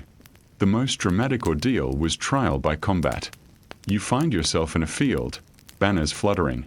The accuser and the accused, or their chosen champions, stand armed. Swords glint. Armor creaks. Around them, nobles gather, priests murmur, the crowd leans in. The rules vary, sometimes shields and lances, sometimes maces, sometimes daggers. But the principle is always the same. The winner is vindicated, because God would not let the guilty triumph. For nobles, combat was not only justice but a theater of honor. A duel could settle questions of inheritance, treason, or even insult. Chroniclers tell of mothers hiring champions to fight for their sons, of aged men sending household knights to defend their claims. Victory brought not only acquittal but prestige. Defeat meant dishonor, ruin, or death. One of the last great trial by combat cases occurred in 1386 in France, the duel between Jean de Carouges and Jacques Legris. Carouges accused Legris of raping his wife. The king allowed combat. On the appointed day, the men clashed before a roaring crowd. Carouges triumphed, killing Legris. His wife, watching from the sidelines, was vindicated, though history still debates the truth. The duel was both justice and spectacle, life and death intertwined. Now picture a different scene. You are led to a church. The altar glows with candles. Before you lies an iron rod, glowing red from flames. The priest speaks prayers. You take the rod in your bare hand, carry it 3 paces, then drop it. Your palm burns, flesh sears, the smell is unforgettable. The wound is bound. 3 days later, the bandage is removed. If the burn has healed cleanly, no infection, no festering, you are declared innocent. If it festers, you are guilty. The logic is chilling. God will heal the innocent. But in an age before antiseptics, outcomes were often dictated by luck, health, or the skill of whoever dressed the wound. Still, to those watching, it seemed divine judgment at work. Sometimes the ordeal was harsher still, walking barefoot across heated plowshares, or plunging an arm into a cauldron to retrieve a stone from boiling water. Flesh scalded, pain endured, and again, the wound told the verdict. Finally, consider the ordeal by water. You are bound with ropes and lowered into a river. The crowd holds its breath. If you sink, the water has accepted you, proof of innocence. If you float, the water rejects you. You are guilty. Other versions required plunging a hand into boiling water to retrieve a ring or stone. The burns were then inspected after days. much like the ordeal by fire. To modern ears, these tests sound cruel or absurd. But to medieval minds, they were sacred. Water and fire were seen as pure, uncorrupted elements. If God's justice worked through them, who could argue? By the 13th century, doubts grew. The Fourth Lateran Council in 1215 forbade clergy from blessing ordeals. Without priestly prayers, the rituals lost legitimacy. Slowly, rational evidence and witness testimony began to replace them. Yet in pockets of Europe, ordeals lingered, especially in villages where communal trust in divine judgment outweighed written law. Historians today stress that ordeals were not random superstition. They were social rituals meant to resolve disputes where human evidence failed. By watching someone face fire or water, communities could accept a verdict as God's will, ending conflict that might otherwise spiral into a feud. As you walk away from the field, the church, the riverbank, you feel the chill of it. How close justice once lay to spectacle, how much it relied on shared belief that God would not allow error. For those who survived, the ordeal was proof of innocence. For those who did not, it was confirmation of guilt. Either way, the community was satisfied, and peace, however fragile, was restored. Now, picture a medieval city square at dawn. The air is damp, the sky grey, and already the crowd gathers. Merchants close their stalls, children climb onto shoulders, nobles lean from balconies. They have not come to see a play or a sermon. They have come to see justice, or what passed for it, performed. At the center stands the scaffold, heavy timbers darkened by use. Ropes dangle, iron chains clink. An execution awaits, hood drawn. The condemned has been dragged here on a wooden hurdle, jeered, and pelted with refuse along the way. His crime is treason, and his sentence is not merely death but terror made visible. In England, the punishment for high treason was infamous: to be hanged, drawn, and quartered. First, the condemned was drawn, tied to a horse and dragged through the muddy streets to the place of execution, a living example of disgrace. Then came the hanging, but only until the edge of death, enough to weaken, not enough to kill. Next, the body was cut down, disemboweled, sometimes castrated, the entrails burned before the victim's eyes. Finally came beheading and quartering, the body divided into 4 parts, each displayed on city gates or along major roads. It was not justice as we think of it. It was message. The state declared, "Betray us, and this is what awaits." Each limb nailed above a gate, each skull spiked on a tower, became a warning in wood and iron. The Scottish hero William Wallace, captured in 1305, met this fate in London. Chroniclers tell of his long, brutal death, intended not only to end his rebellion but to humiliate his memory. Yet paradoxically, the spectacle made him a legend. The state sought to erase him, but the cruelty etched him deeper into history. Few executions shocked contemporaries more than that of Hugh Despenser the Younger, the favourite of King Edward II. By 1326, hatred for Despenser burned across England. When Queen Isabella and her ally Roger Mortimer invaded, Despenser was captured. His death was staged not simply as punishment but as revenge for years of arrogance and abuse. Chroniclers linger on the horror, how he was dragged through the streets, hanged but cut down alive, mutilated, his body carved apart before a howling crowd. Parts of him were displayed across the realm. It was justice, but it was also political theatre, meant to purge a hated figure and show the triumph of Isabella's cause. Torture and execution took many forms across medieval Europe. Flaying, the skin stripped from the body, was sometimes used against traitors, turning flesh itself into spectacle. Burning at the stake was used especially in heresy trials, a fire that consumed not only the body but the soul's claim to orthodoxy. Boiling alive, rare, but recorded in chronicles, was reserved for poisoners in some kingdoms. The wheel crushed limbs one by one before the final blow ended life. Each method carried symbolism. Fire purified. Iron crushed rebellion. Rope displayed dishonor. Death was punishment, but pain was the prelude, the part that made memory linger. These scenes remind you that torture was not random cruelty. It was political communication. Monarchs used it to terrify enemies, to reassure loyalists, to perform dominance. Yet it also revealed fragility. When a king needed to shred a body to prove his strength, it suggested that his grip on power was not as firm as his crown implied. Sometimes mobs seized the theatre for themselves. When hated officials or royal favorites fell, crowds enacted their own justice, mutilating bodies, parading severed heads. In those moments, the line between state justice and popular rage blurred. The spectacle that was supposed to reinforce order instead exposed chaos. You step back from the square and let the silence return. What lingers is not only the cruelty but the theatricality. Justice was staged like a drama, with actors, props, audience, and a moral. To live under a medieval crown was to live under the shadow of such performances, where pain was not hidden but displayed as a warning. The lesson? Power was never content to punish privately. It was punished publicly, turning death into a story into a deterrent. And yet, centuries later, we remember the victims more vividly than the rulers who condemned them. You wake in another hall, this one quieter, perfumed with incense and the hush of courtiers. The crime at hand is not treason, not theft, not heresy. It is adultery. But here, the law is not blind. It looks different on a queen than on a king. For centuries, medieval Europe held marriage at the center of dynasty, inheritance, and politics.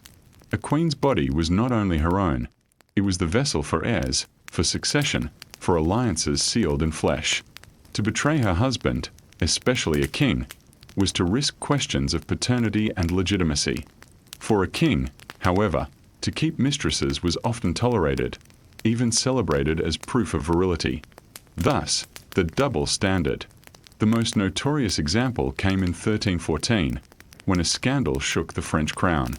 The three daughters-in-law of King Philip IV, Margaret, Blanche, and Joan, were accused of adultery after being spied upon at the Tour de Nesle in Paris. The men implicated were knights, once respected at court. When the truth, or at least the accusation, emerged, the punishment was swift and savage. The knights were tortured, flayed, and executed in public. The women, though spared death, faced humiliation. Their heads were shaved, they were stripped of rank, imprisoned in harsh conditions. Margaret soon died in captivity, likely from neglect. Blanche languished in prison until her release years later. Meanwhile, their royal husbands, the future Louis X, Philip V, and Charles IV, suffered no equal stain for their own infidelities. The men's mistresses lived openly, their reputations intact. The scandal destroyed women's lives, while men's reputations remained untouched. Other queens were slandered with rumors of sexual misconduct as a political weapon. Eleanor of Aquitaine, fiery and independent, was accused by some chroniclers of unfaithfulness, though no proof was ever found. The rumors served to weaken her political power when she clashed with her husband, Henry II of England. Isabeau of Bavaria, wife of Charles VI of France, faced vicious gossip that painted her as promiscuous and corrupt. Much of it came from political enemies who exploited her husband's mental illness to discredit her regency. Accusations, whether true or false, clung to queens like shadows, undermining their authority. Kings, by contrast, often flaunted their mistresses. Charles VII of France elevated Agnes Sorel, parading her beauty as though it enhanced his own glory. Henry II of England fathered children outside marriage without derailing his reputation as king. Even when scandals brewed, they rarely reached the level of criminal punishment. Masculine desire was excused as natural. Feminine desire was condemned as treason. The double standard was both legal and cultural. Adultery in a queen could destabilize kingdoms, while adultery in a king was dismissed as indulgence. Outside royal courts, the picture was more nuanced. Ecclesiastical courts prosecuted men as well as women for adultery, often imposing penances, pilgrimages, or fines. In some towns of late medieval France, records show men were prosecuted more often than women, challenging the myth of a uniform double standard. But in the world of crowns and dynasties, the stakes were higher. Here, women bore the brunt. Queens could be imprisoned, disgraced, or even executed for rumors, while kings continued to reign unshaken. Why such disparity? The answer lies in paternity and inheritance. A king's illegitimate children could be set aside. They posed little threat to the dynasty. But if a queen bore a child of uncertain paternity, the entire line of succession was endangered. Legitimacy was the crown's lifeblood. Thus, the law bent heavily against women, not because they sinned more, but because their sin threatened power more directly. You leave the chamber of scandals with a bitter taste. Justice, it seems, was never equal. For kings, desire was luxury. For queens, desire was treason. Bodies became battlegrounds for dynasties, and punishment was written not in fairness but in fear. The lesson is clear. Law in the Middle Ages was never only about right and wrong. It was about protecting the fragile scaffolding of power. And in that structure, women bore a weight that men were rarely asked to carry. Dark justice, indeed. Ordeals that left verdicts to God, tortures that turned punishment into theatre, and double standards that crushed queens while excusing kings. You've walked through a world where justice was not blind but bloodstained, where law was less about fairness than control. And as you close your eyes tonight, you might ask, how far have we truly come? The chamber smells of parchment and candle wax. Outside, banners of Lancaster snap in the wind. Inside, a man in his 50s sits writing, a prince of the realm, brother of a king, father of future kings, and yet, in this moment, not a monarch but a lover. This is John of Gaunt, Duke of Lancaster, third son of Edward III of England. He is one of the most powerful men of the 14th century. Soldier, diplomat, magnate. His wealth is vast, his influence enormous. And yet the papers before him concern not war or treaty, but family, his children born in secrecy, to a woman not his wife. Her name is Catherine Swynford. Once a governess to John's daughters, she became his companion, then his mistress, and finally, against all odds, his duchess. Their love story was whispered about at court, scandalous in its early years. For decades, Catherine bore John's children outside wedlock. They were called the Beauforts, a surname taken from one of John's estates. Illegitimate by birth, yet destined to reshape the English crown. In medieval Europe, illegitimacy was a heavy mark. Bastards could not normally inherit, could not claim titles, could not stand in line for thrones. And yet, in practice, the rule was elastic. Kings and popes could bend it. Nobles could reframe it. Legitimacy was not simply about birth. It was about politics, paperwork, and the will of those in power. For John of Gaunt, legitimizing his Beaufort children was a way to secure both his private legacy and his public influence. By the 1390s, with his first wife long dead and his second marriage politically troubled, he married Catherine openly. The scandal of earlier decades was softened by time, and their children, once branded bastards, were now recognized by law. In 1396, John of Gaunt, aged 56, married Catherine Swynford, now in her 40s. What began as a love affair of youth became a formal union late in life. Immediately, attention turned to their children, John, Henry, Thomas, and Joan Beaufort. Parliament and the king issued letters patent, formal documents, legitimizing the Beauforts. The Pope confirmed their status. They could inherit lands, titles, offices. They rose swiftly. John became Earl of Somerset, Henry became a cardinal, Thomas a duke, Joan married into great houses. But there was a clause. Though legitimized for most purposes, the Beauforts were formally excluded from the throne. Or so it was claimed. The ambiguity would echo through generations. One Beaufort descendant would change everything. Margaret Beaufort, born in 1443. Heiress to the Beaufort line, Margaret married into the turbulent politics of the Wars of the Roses. Her son, Henry Tudor, carried the Beaufort blood. When he seized the crown in 1485 as Henry VII, he did so partly on the strength of that lineage. Thus, the love affair of John of Gaunt and Catherine Swynford, once whispered about as scandal, became the foundation of the Tudor dynasty, the line of Henry VIII and Elizabeth I. For centuries, royal chroniclers downplayed this story. To admit that England's greatest dynasty sprang from illegitimacy was uncomfortable. Official records celebrated John's military campaigns or diplomatic marriages, but the Beaufort affair was treated delicately. When the Tudors ruled, they embraced their Beaufort ancestry but carefully framed it as lawful, divinely sanctioned. The truth, that it began as an affair in the shadows, was softened, edited, repackaged. Yet the whispers never fully faded. Some contemporaries never accepted the Beaufort's exclusion from the throne. Others argued that Parliament's legitimization made them as royal as any Lancaster. In times of crisis, their bloodline became both weapon and curse. As you step back from the parchment-strewn chamber, you feel the paradox. What began as love outside marriage became the root of a dynasty that reshaped England. The Tudors owed their crown to an affair once condemned as scandal. The lesson: legitimacy was never fixed. It was a mask, adjusted to fit the needs of politics.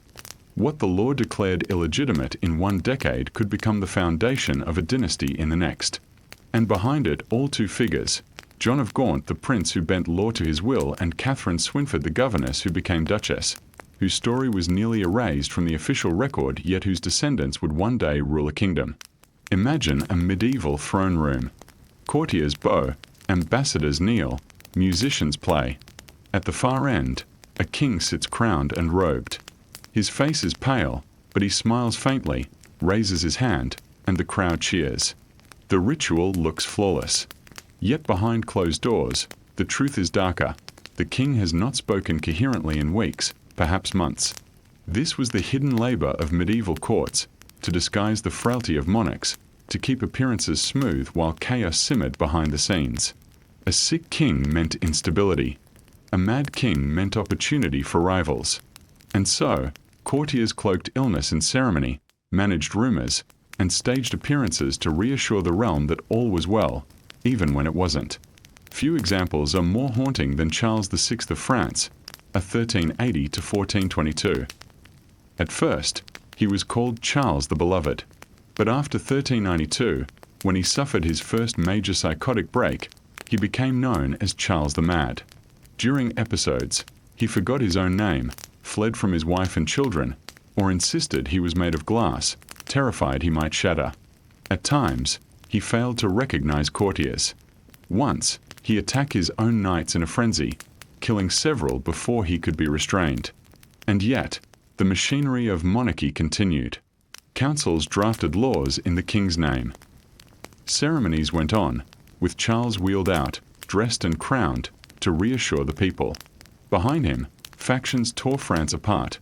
The Burgundians and Armagnacs used his incapacity as a pretext to fight for control. What the public saw was a king still seated on his throne.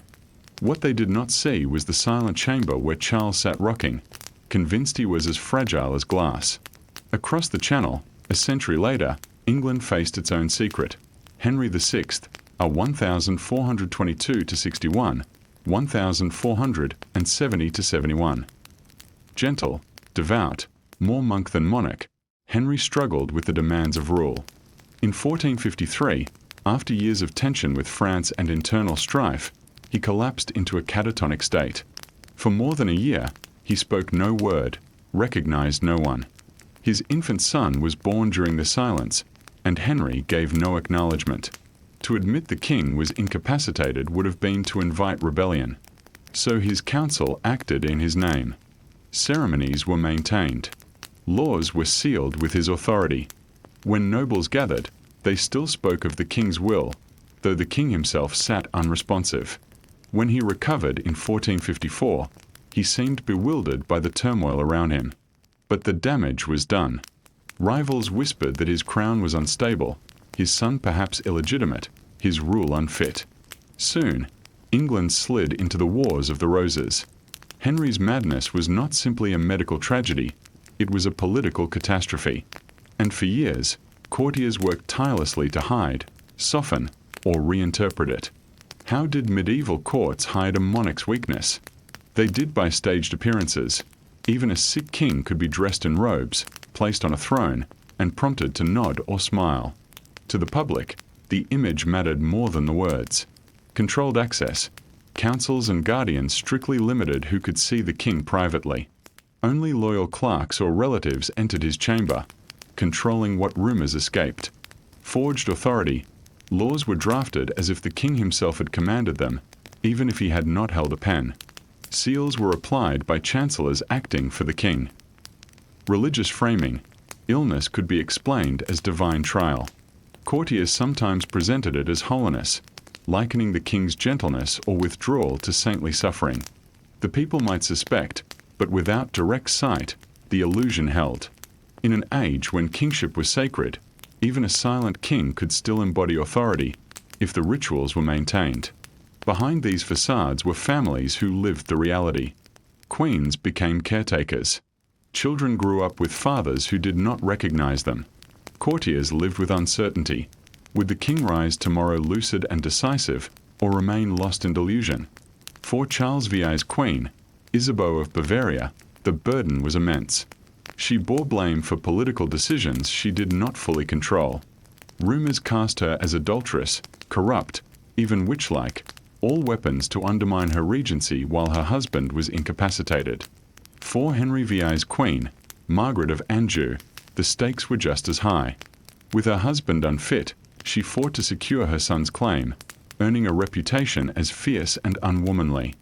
Her enemies painted her as power-hungry, ignoring that she had little choice but to defend her child's inheritance. In both cases, the concealment of illness was not only about saving appearances. It created power vacuums that women, princes, and factions struggled to fill, often with bloodshed as a result. You leave the silent chamber with a new understanding. Monarchy was not simply crowns and ceremonies, but fragile bodies and minds, hidden when necessary, exposed when unavoidable. Illness was more than personal, it was political. The truth was that kings were mortal, as frail as any subject. But to admit it risked collapse. And so, secrets were kept, councils convened in whispers, and the fiction of unbroken sovereignty was maintained at almost any cost. You were standing in a medieval council chamber. Wax candles flicker, dripping onto a long oak table. Scrolls lie unfurled, their Latin letters crisp and authoritative. Clerks murmur, courtiers wait. A royal seal is pressed into hot wax, and with a single act, history is rewritten. This is how power worked in the late Middle Ages, not only with swords and battles, but with parchment, proclamations, and carefully managed cover-ups. When legitimacy faltered, the written word became a weapon. A suspicious death, a vanished heir, a questionable marriage. These could all be fixed with an act of parliament, a forged confession, or a law proclaimed from the pulpit of St. Paul's. The people would bow, the nobles would swear oaths, and the truth, whatever it had been, would fade into rumor. The most infamous case is that of the princes in the Tower. In 1483, young Edward V and his brother Richard, Duke of York, disappeared inside the Tower of London after their uncle, Richard, Duke of Gloucester, assumed the throne as Richard III. No bodies were displayed. No death was announced. Just silence. This silence was itself a kind of cover-up. So long as no explanation was given, the new king could move forward with his coronation, while his enemies struggled to prove what had happened.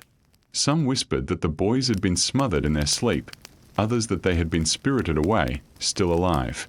Centuries later, bones were found beneath a staircase in the tower, believed to be theirs, but never proven. The secrecy around their fate left a gap that propaganda quickly filled. For Richard's enemies, it was simple. He must have ordered their deaths.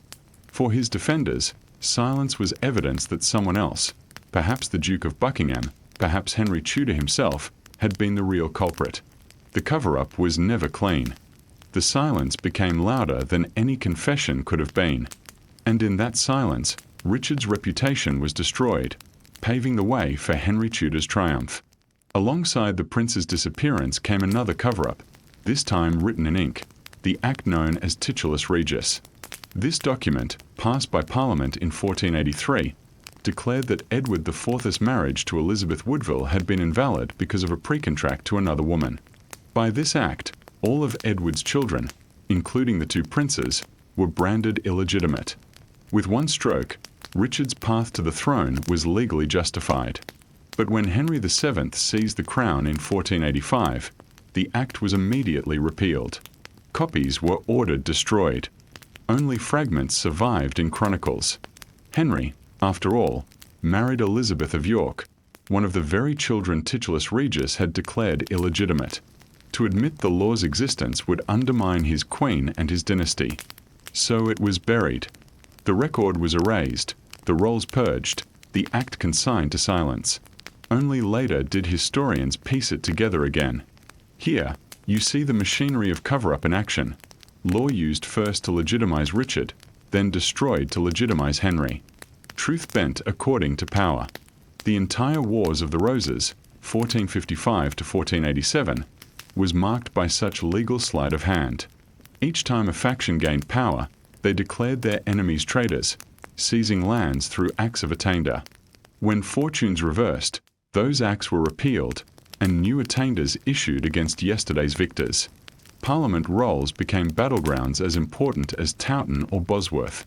The ink could be deadlier than swords, for to lose one's inheritance was to lose the ability to fund armies or secure alliances.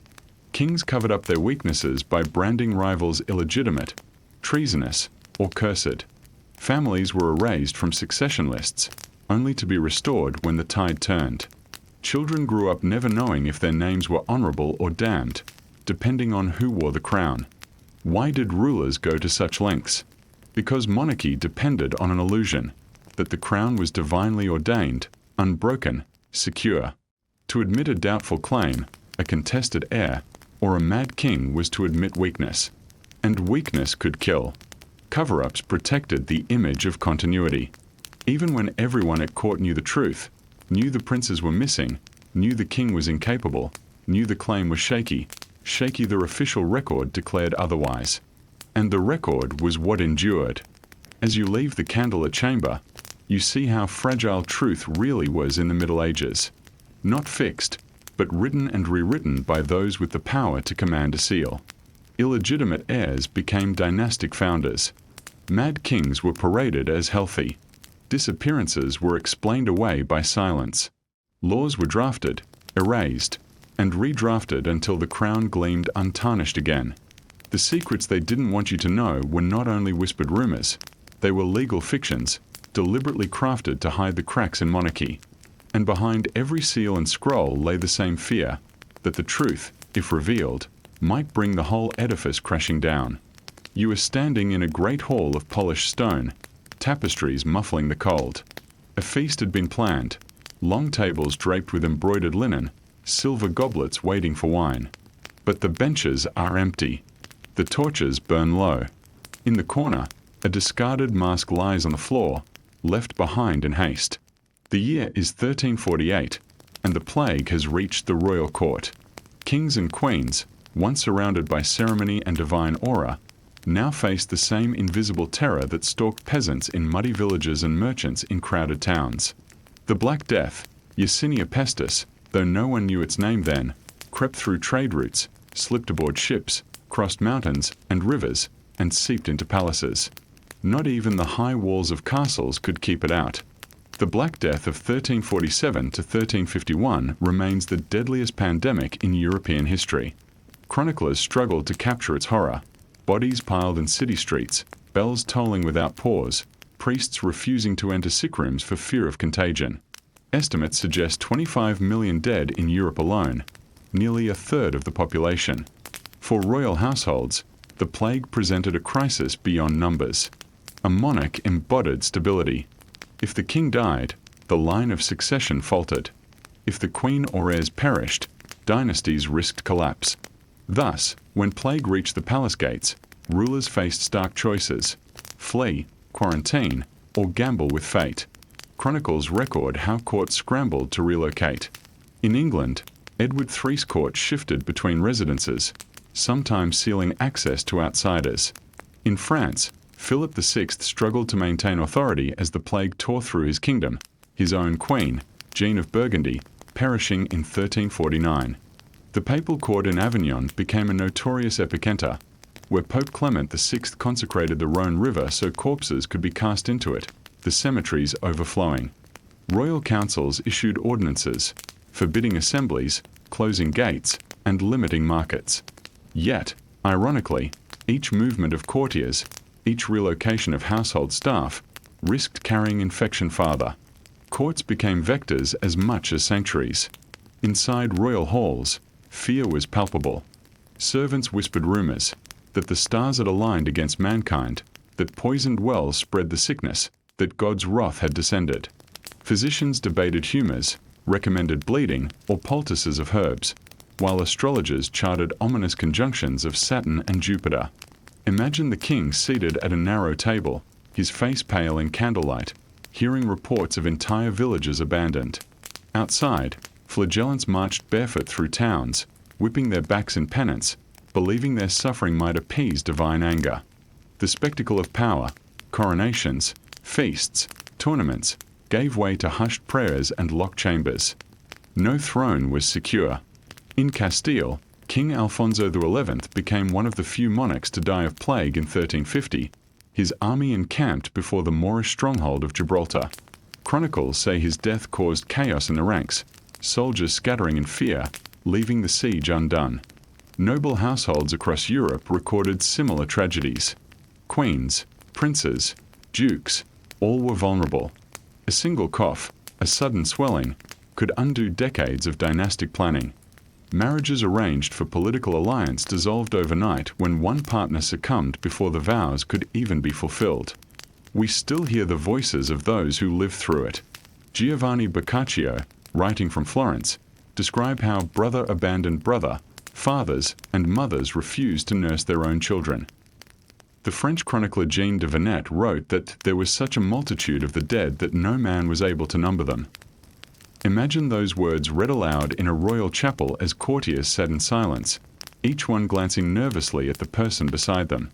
These eyewitness accounts show not only devastation but also the breakdown of trust, even within families, even within courts sworn to loyalty. The plague did more than kill. It destabilized rule. Tax revenues collapsed as populations shrank. Military campaigns faltered. The 100 Years' War paused as both England and France reeled. Succession crises multiplied, with heirs wiped out in a single season. In many places, rumors of royal curses spread, that God had struck down dynasties for pride or sin. The Valois kings of France, struggling with Charles VI's later madness, could trace their troubles back to plague years when legitimacy seemed already fragile. In England, Edward III's long reign spanned the pandemic, but the loss of family members shaped the succession disputes that would later explode in the Wars of the Roses. Fear drove ritual. Monarchs ordered public fasts, processions, and masses for divine mercy. Physicians prescribed strange remedies, jewels crushed into powders, potions of ground emerald, or aromatic herbs stuffed into beak-shaped masks. Some rulers consulted astrologers, seeking answers in the heavens when earth offered none. The belief in divine punishment was strong. If the king survived, it was seen as proof of God's favor. If he died, his dynasty was said to be cursed. Superstition and politics intertwined. Rivals could interpret plague deaths as omens, justifying rebellion or usurpation. One striking story comes from Milan, ruled by the Visconti. As plague swept Italy, the authorities ordered strict isolation. Houses with sick inside were sealed shut, healthy and ill together. It was brutal, but according to chroniclers, it slowed the spread within the city. For royal courts, this model offered both inspiration and terror. Could they seal their own halls, locking courtiers inside? Or would such measures spark revolt? The plague forced rulers to balance fear of disease with fear of losing control. The Black Death revealed something rulers never wanted to admit, that their crowns could not shield them from fate. Palaces might close their gates, astrologers might whisper comfort, but the invisible enemy cared nothing for lineage. When you close your eyes, picture the silent feast halls, the hurried processions of carts bearing the dead, the royal banners lowered in mourning. Plague was the great equalizer. It made kings mortal, queens vulnerable, dynasties fragile. And in its shadow, superstition flourished, curses, prophecies, and legends that still cling to history's memory. You have seen how plague brought kings and queens low, tearing through their courts as if crowns were nothing more than gilded masks. But alongside pestilence, another idea haunted royal families, the notion of a curse. Not all dynasties collapsed from plague or war. Some seemed pursued by a darker thread, a pattern of tragedy repeated generation after generation. People whispered that God had withdrawn his favor, that the devil had claimed a bargain, or that the sins of ancestors echoed down the line. A curse could not be proven, yet it was believed. And belief alone was powerful enough to shape how subjects, rivals, and even monarchs themselves saw their destiny. In 1314, King Philip IV of France, called Philip the Fair, presided over one of the most infamous scandals in medieval Europe. His daughters-in-law were accused of adultery in what became known as the Tour de Nesle affair. The accused knights were tortured and executed, the women imprisoned. But the scandal stained the Capetian dynasty. Soon after, Philip himself died suddenly. Within 14 years, all three of his sons, Louis X, Philip V, and Charles IV, were dead without surviving male heirs. Chroniclers seized on the pattern: 3 kings, 3 failures, one after another. And so the story grew that the Capetians were cursed. Some traced the curse back to the Knights Templar, whom Philip IV had crushed only a few years earlier. Jacques de Molay, the last Grand Master of the Templars, was burned at the stake in 1314. According to legend, as the flames consumed him, he called down vengeance on the king and his line. Within a year, Philip was dead, and within a generation, his dynasty had ended. This story, whether fact or embroidered rumor, gave fuel to centuries of speculation. It explained why France plunged into the 100 Years' War. Without a Capetian heir, rival claims clashed, and the Valois line emerged, shadowed by whispers of illegitimacy and divine punishment. If the French were cursed by sudden extinction, the Habsburg dynasty of Central Europe seemed cursed by endurance, but at a cost written on their very faces. For centuries, the Habsburgs intermarried within their own kin, seeking to preserve lands and power. The result was the infamous Habsburg jaw, an enlarged lower jaw, protruding lips, and often severe health problems. Portraits of Charles II of Spain show the deformity at its worst. His chin jutted so far that he could scarcely chew, his tongue thickened his speech, and his body was racked with illness. Charles II, last of the Spanish Habsburgs, was sterile. His reign ended the dynasty in Spain and plunged Europe into the War of the Spanish Succession. People said he was cursed from birth, a walking emblem of his family's decline. Folklore made sense of genetics in the only language it knew: curses, divine punishment, and fate carved into bone. Today, historians see inbreeding, but in his own age, Charles II's condition confirmed what many already feared, that a family could carry doom within its blood. Across the Channel, the Stuart dynasty bore its own reputation for misfortune. Mary, Queen of Scots, met a brutal end, executed in 1587 after years of imprisonment. Her son, James VI of Scotland, later James I of England, seemed to have broken the curse by uniting the crowns. Yet within 2 generations, disaster returned. Charles I lost his throne and his head in the English Civil War. His son, Charles II, spent years in exile before regaining the throne, only to die without legitimate heirs. His brother James II was deposed in the Glorious Revolution. The Stuarts, once rulers of both Scotland and England, dwindled into exile and pretenders. 4 centuries afterward, Jacobite supporters would toast the king over the water, but each rising failed, and each heir seemed marked by misfortune. Even today, some recall the Stuarts as a family whose line was broken not just by politics but by a shadow of destiny. Legends of curses often took ghostly form. In the castles of the Hohenzollerns, rulers of Brandenburg and later Prussia, people whispered of the White Lady. According to stories, before the death of a Hohenzollern prince or king, a woman in white appeared in the halls, sometimes seen by guards, sometimes by the royals themselves. She was said to be the restless spirit of a wronged noblewoman, condemned to wander the family's line until her grievances were avenged. When a sudden death struck, or when a crown prince perished before his time, courtiers nodded knowingly: the lady in white had been seen again. Whether invention or hallucination, the legend gave grief a shape. Such stories reassured people that tragedy was not random. It was fated, foretold, part of a larger pattern. That belief could be strangely comforting, even as it terrified. Curses and dynastic misfortunes served political as well as emotional purposes. Rivals could seize on tragedy to argue divine judgment had fallen. A family's repeated failures were not merely bad luck, they were proof of corruption, sin, or illegitimacy. The Capetians' fall opened the door for English claims to the French throne. The Habsburg deformities became a warning against overreaching ambition. The Stuart disasters fed the cause of parliamentary sovereignty. In each case, the curse was a story, but one with real political weight. Close your eyes and imagine walking through a castle at dusk, portraits of kings and queens lining the walls. Their faces stare down, but behind their painted eyes lies a secret, patterns of tragedy that no crown could stop.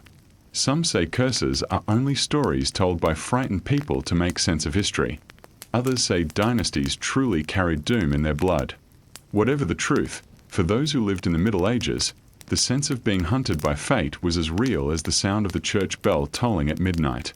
Step closer into the candlelit chambers of a medieval palace. Beyond the throne room and banquet hall lies another, quieter space, the astrologer's study. Scrolls unfurl across wooden tables. Brass astrolabes gleam in the flicker of oil lamps. The scent of melted wax mingles with incense, and the faint scratching of a quill marks calculations that claim to read the heavens themselves. Here, kings and queens came not only for comfort but for certainty. Battles, marriages, coronations, even the hour of conception, all were thought to be woven into the stars. In an age when plagues could decimate a city in weeks, and curses seemed to stalk dynasties, the astrologer offered something precious, the illusion of foresight. Few stories better capture this fascination than that of Catherine de' Medici, the formidable Queen of France in the 16th century. Catherine was no stranger to danger. Married to Henry II of France, she lived through religious wars, court intrigue, and repeated threats to her children's throne. She turned, repeatedly, to astrologers for guidance. Among them was the most famous of all, Nostradamus. Born Michel de Nostradame in 1503, Nostradamus trained as a physician but gained renown for his astrological almanacs. His Les Prophéties, first published in 1555, offered cryptic verses that seemed to predict calamities. Catherine, having read his work, summoned him to Paris. She asked for horoscopes for her children, charts for political decisions, and interpretations of ominous dreams. Legend holds that Nostradamus warned her of her husband's death, a prophecy tied to a jousting tournament in which Henry II was pierced by a lance. Whether Nostradamus truly predicted the accident or whether later writers reshaped the verses to fit events, the story spread, enhancing his aura. Catherine's reliance on astrologers gave her enemies ammunition. She was whispered to be a sorceress, dabbling in black arts. In truth, astrology in her time was as much medicine as mysticism. Horoscopes guided fertility planning, childbirth, and the timing of medical treatments. Yet because Catherine wielded astrology as a tool of state, her reputation merged with legend, becoming both a weapon of propaganda and a shield of power. But Catherine was far from alone.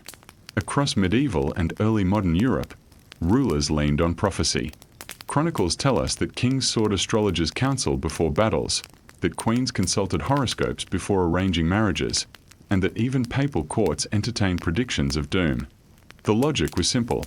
If the heavens reflected divine will, then their movements could reveal the fate of kingdoms. Astrologers cast natal charts for newborn princes, hoping to glimpse future greatness or hidden ruin. They marked eclipses as omens of royal death. They calculated conjunctions of Mars and Saturn and warned of bloodshed. Even skeptics could not easily ignore them. Better to delay a battle or shift a wedding day than risk offending the stars. Prophecies sometimes attach themselves to dynasties in enduring ways. One famous example was the prophecy of the White King. Its origins lay in medieval manuscripts, but it resurfaced centuries later during political turmoil. The prophecy spoke vaguely of a white king whose downfall would shake the realm. The ambiguity was its power. Supporters and enemies alike could twist its meaning to suit their cause. In 17th century England, during the Civil War, pamphleteers revived the White King prophecy, applying it to Charles I. His pale complexion, his ceremonial white clothing at coronation, Even his very name seemed to fit. For his enemies, the prophecy confirmed divine judgment. Charles would fall. When he was executed in 1649, supporters of the prophecy claimed vindication. Yet even then, others reinterpreted the text to defend monarchy, suggesting the White King's fall signified not death but transformation. Such was the nature of prophecy, endlessly flexible, forever reapplied. The words remained the same, but their meaning shifted with politics. By the late Middle Ages, astrologers were not shadowy figures alone. Some, like Luca Gorico, rose to official prominence. Born in 1475, Gorico became a respected mathematician and astrologer, serving popes and princes. His Tractatus Astrologicus recorded charts of rulers and predictions tied to their fates. He was said to have forecast the rise of Pope Paul III and to have advised powerful Italian families. His career shows how astrology straddled two worlds, mystical and scientific. Astrologers charted the heavens with mathematical precision, blending observation with symbolism. Courts valued their advice as much for its perceived rigor as for its aura of mystery. For ordinary people, astrology offered reassurance, a way to explain the inexplicable. For rulers, it offered legitimacy. When a king acted in line with the stars, he appeared aligned with cosmic order. When a queen birthed an heir at an astrologically chosen hour, the child's destiny seemed blessed. And when disaster struck despite favorable charts, blame could be shifted. Perhaps the astrologer erred, or perhaps hidden sins had clouded the heavens. The stars, like curses, gave rulers a language of destiny. And destiny was a shield no crown could do without. Imagine a monarch, standing on a balcony, eyes turned upward at the night sky. Around him, the city sleeps, fearful of plague, whispers of curses, omens in the heavens. At his side, an astrologer quietly murmurs interpretations of Saturn and Mars, of eclipses and comets. The king nods, uncertain, but comforted. In truth, no one could know the future. Yet in those flickering moments, under the canopy of stars, rulers believed they held a glimpse of it, and that belief shaped decisions which changed the course of nations. So, my friend, our journey through the dark secrets of medieval kings and queens draws to a close. We've walked the echoing halls of palaces, where whispers of scandal and betrayal floated behind velvet curtains. We've stood at the edge of dungeons and battlefields, where crowns were lost in the shadows of daggers and the sweep of plague. We've peered into chambers where astrologers traced stars upon parchment, where curses seemed to stalk dynasties, and where the line between life and death, power and ruin, was often as fragile as glass. And yet, beneath all of this darkness, lies something deeply human.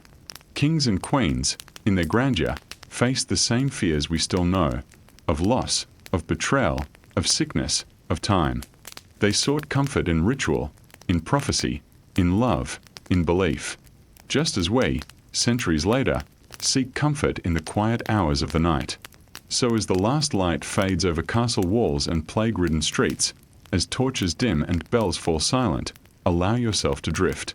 Let the burdens of those rulers dissolve into the past, leaving you with only the gentle lesson. Even the mightiest could not control fate, and still, life endured. If this journey has helped you rest tonight, I'd be honored if you join me again. A simple like, a quiet subscription, keeps this circle of midnight travelers alive. But for now, let go. Close your eyes. Breathe deeply. And dream not of crowns or curses, but of warm hearths, starry skies, and the soft resilience of the human spirit. Until next time, sleep well and good night.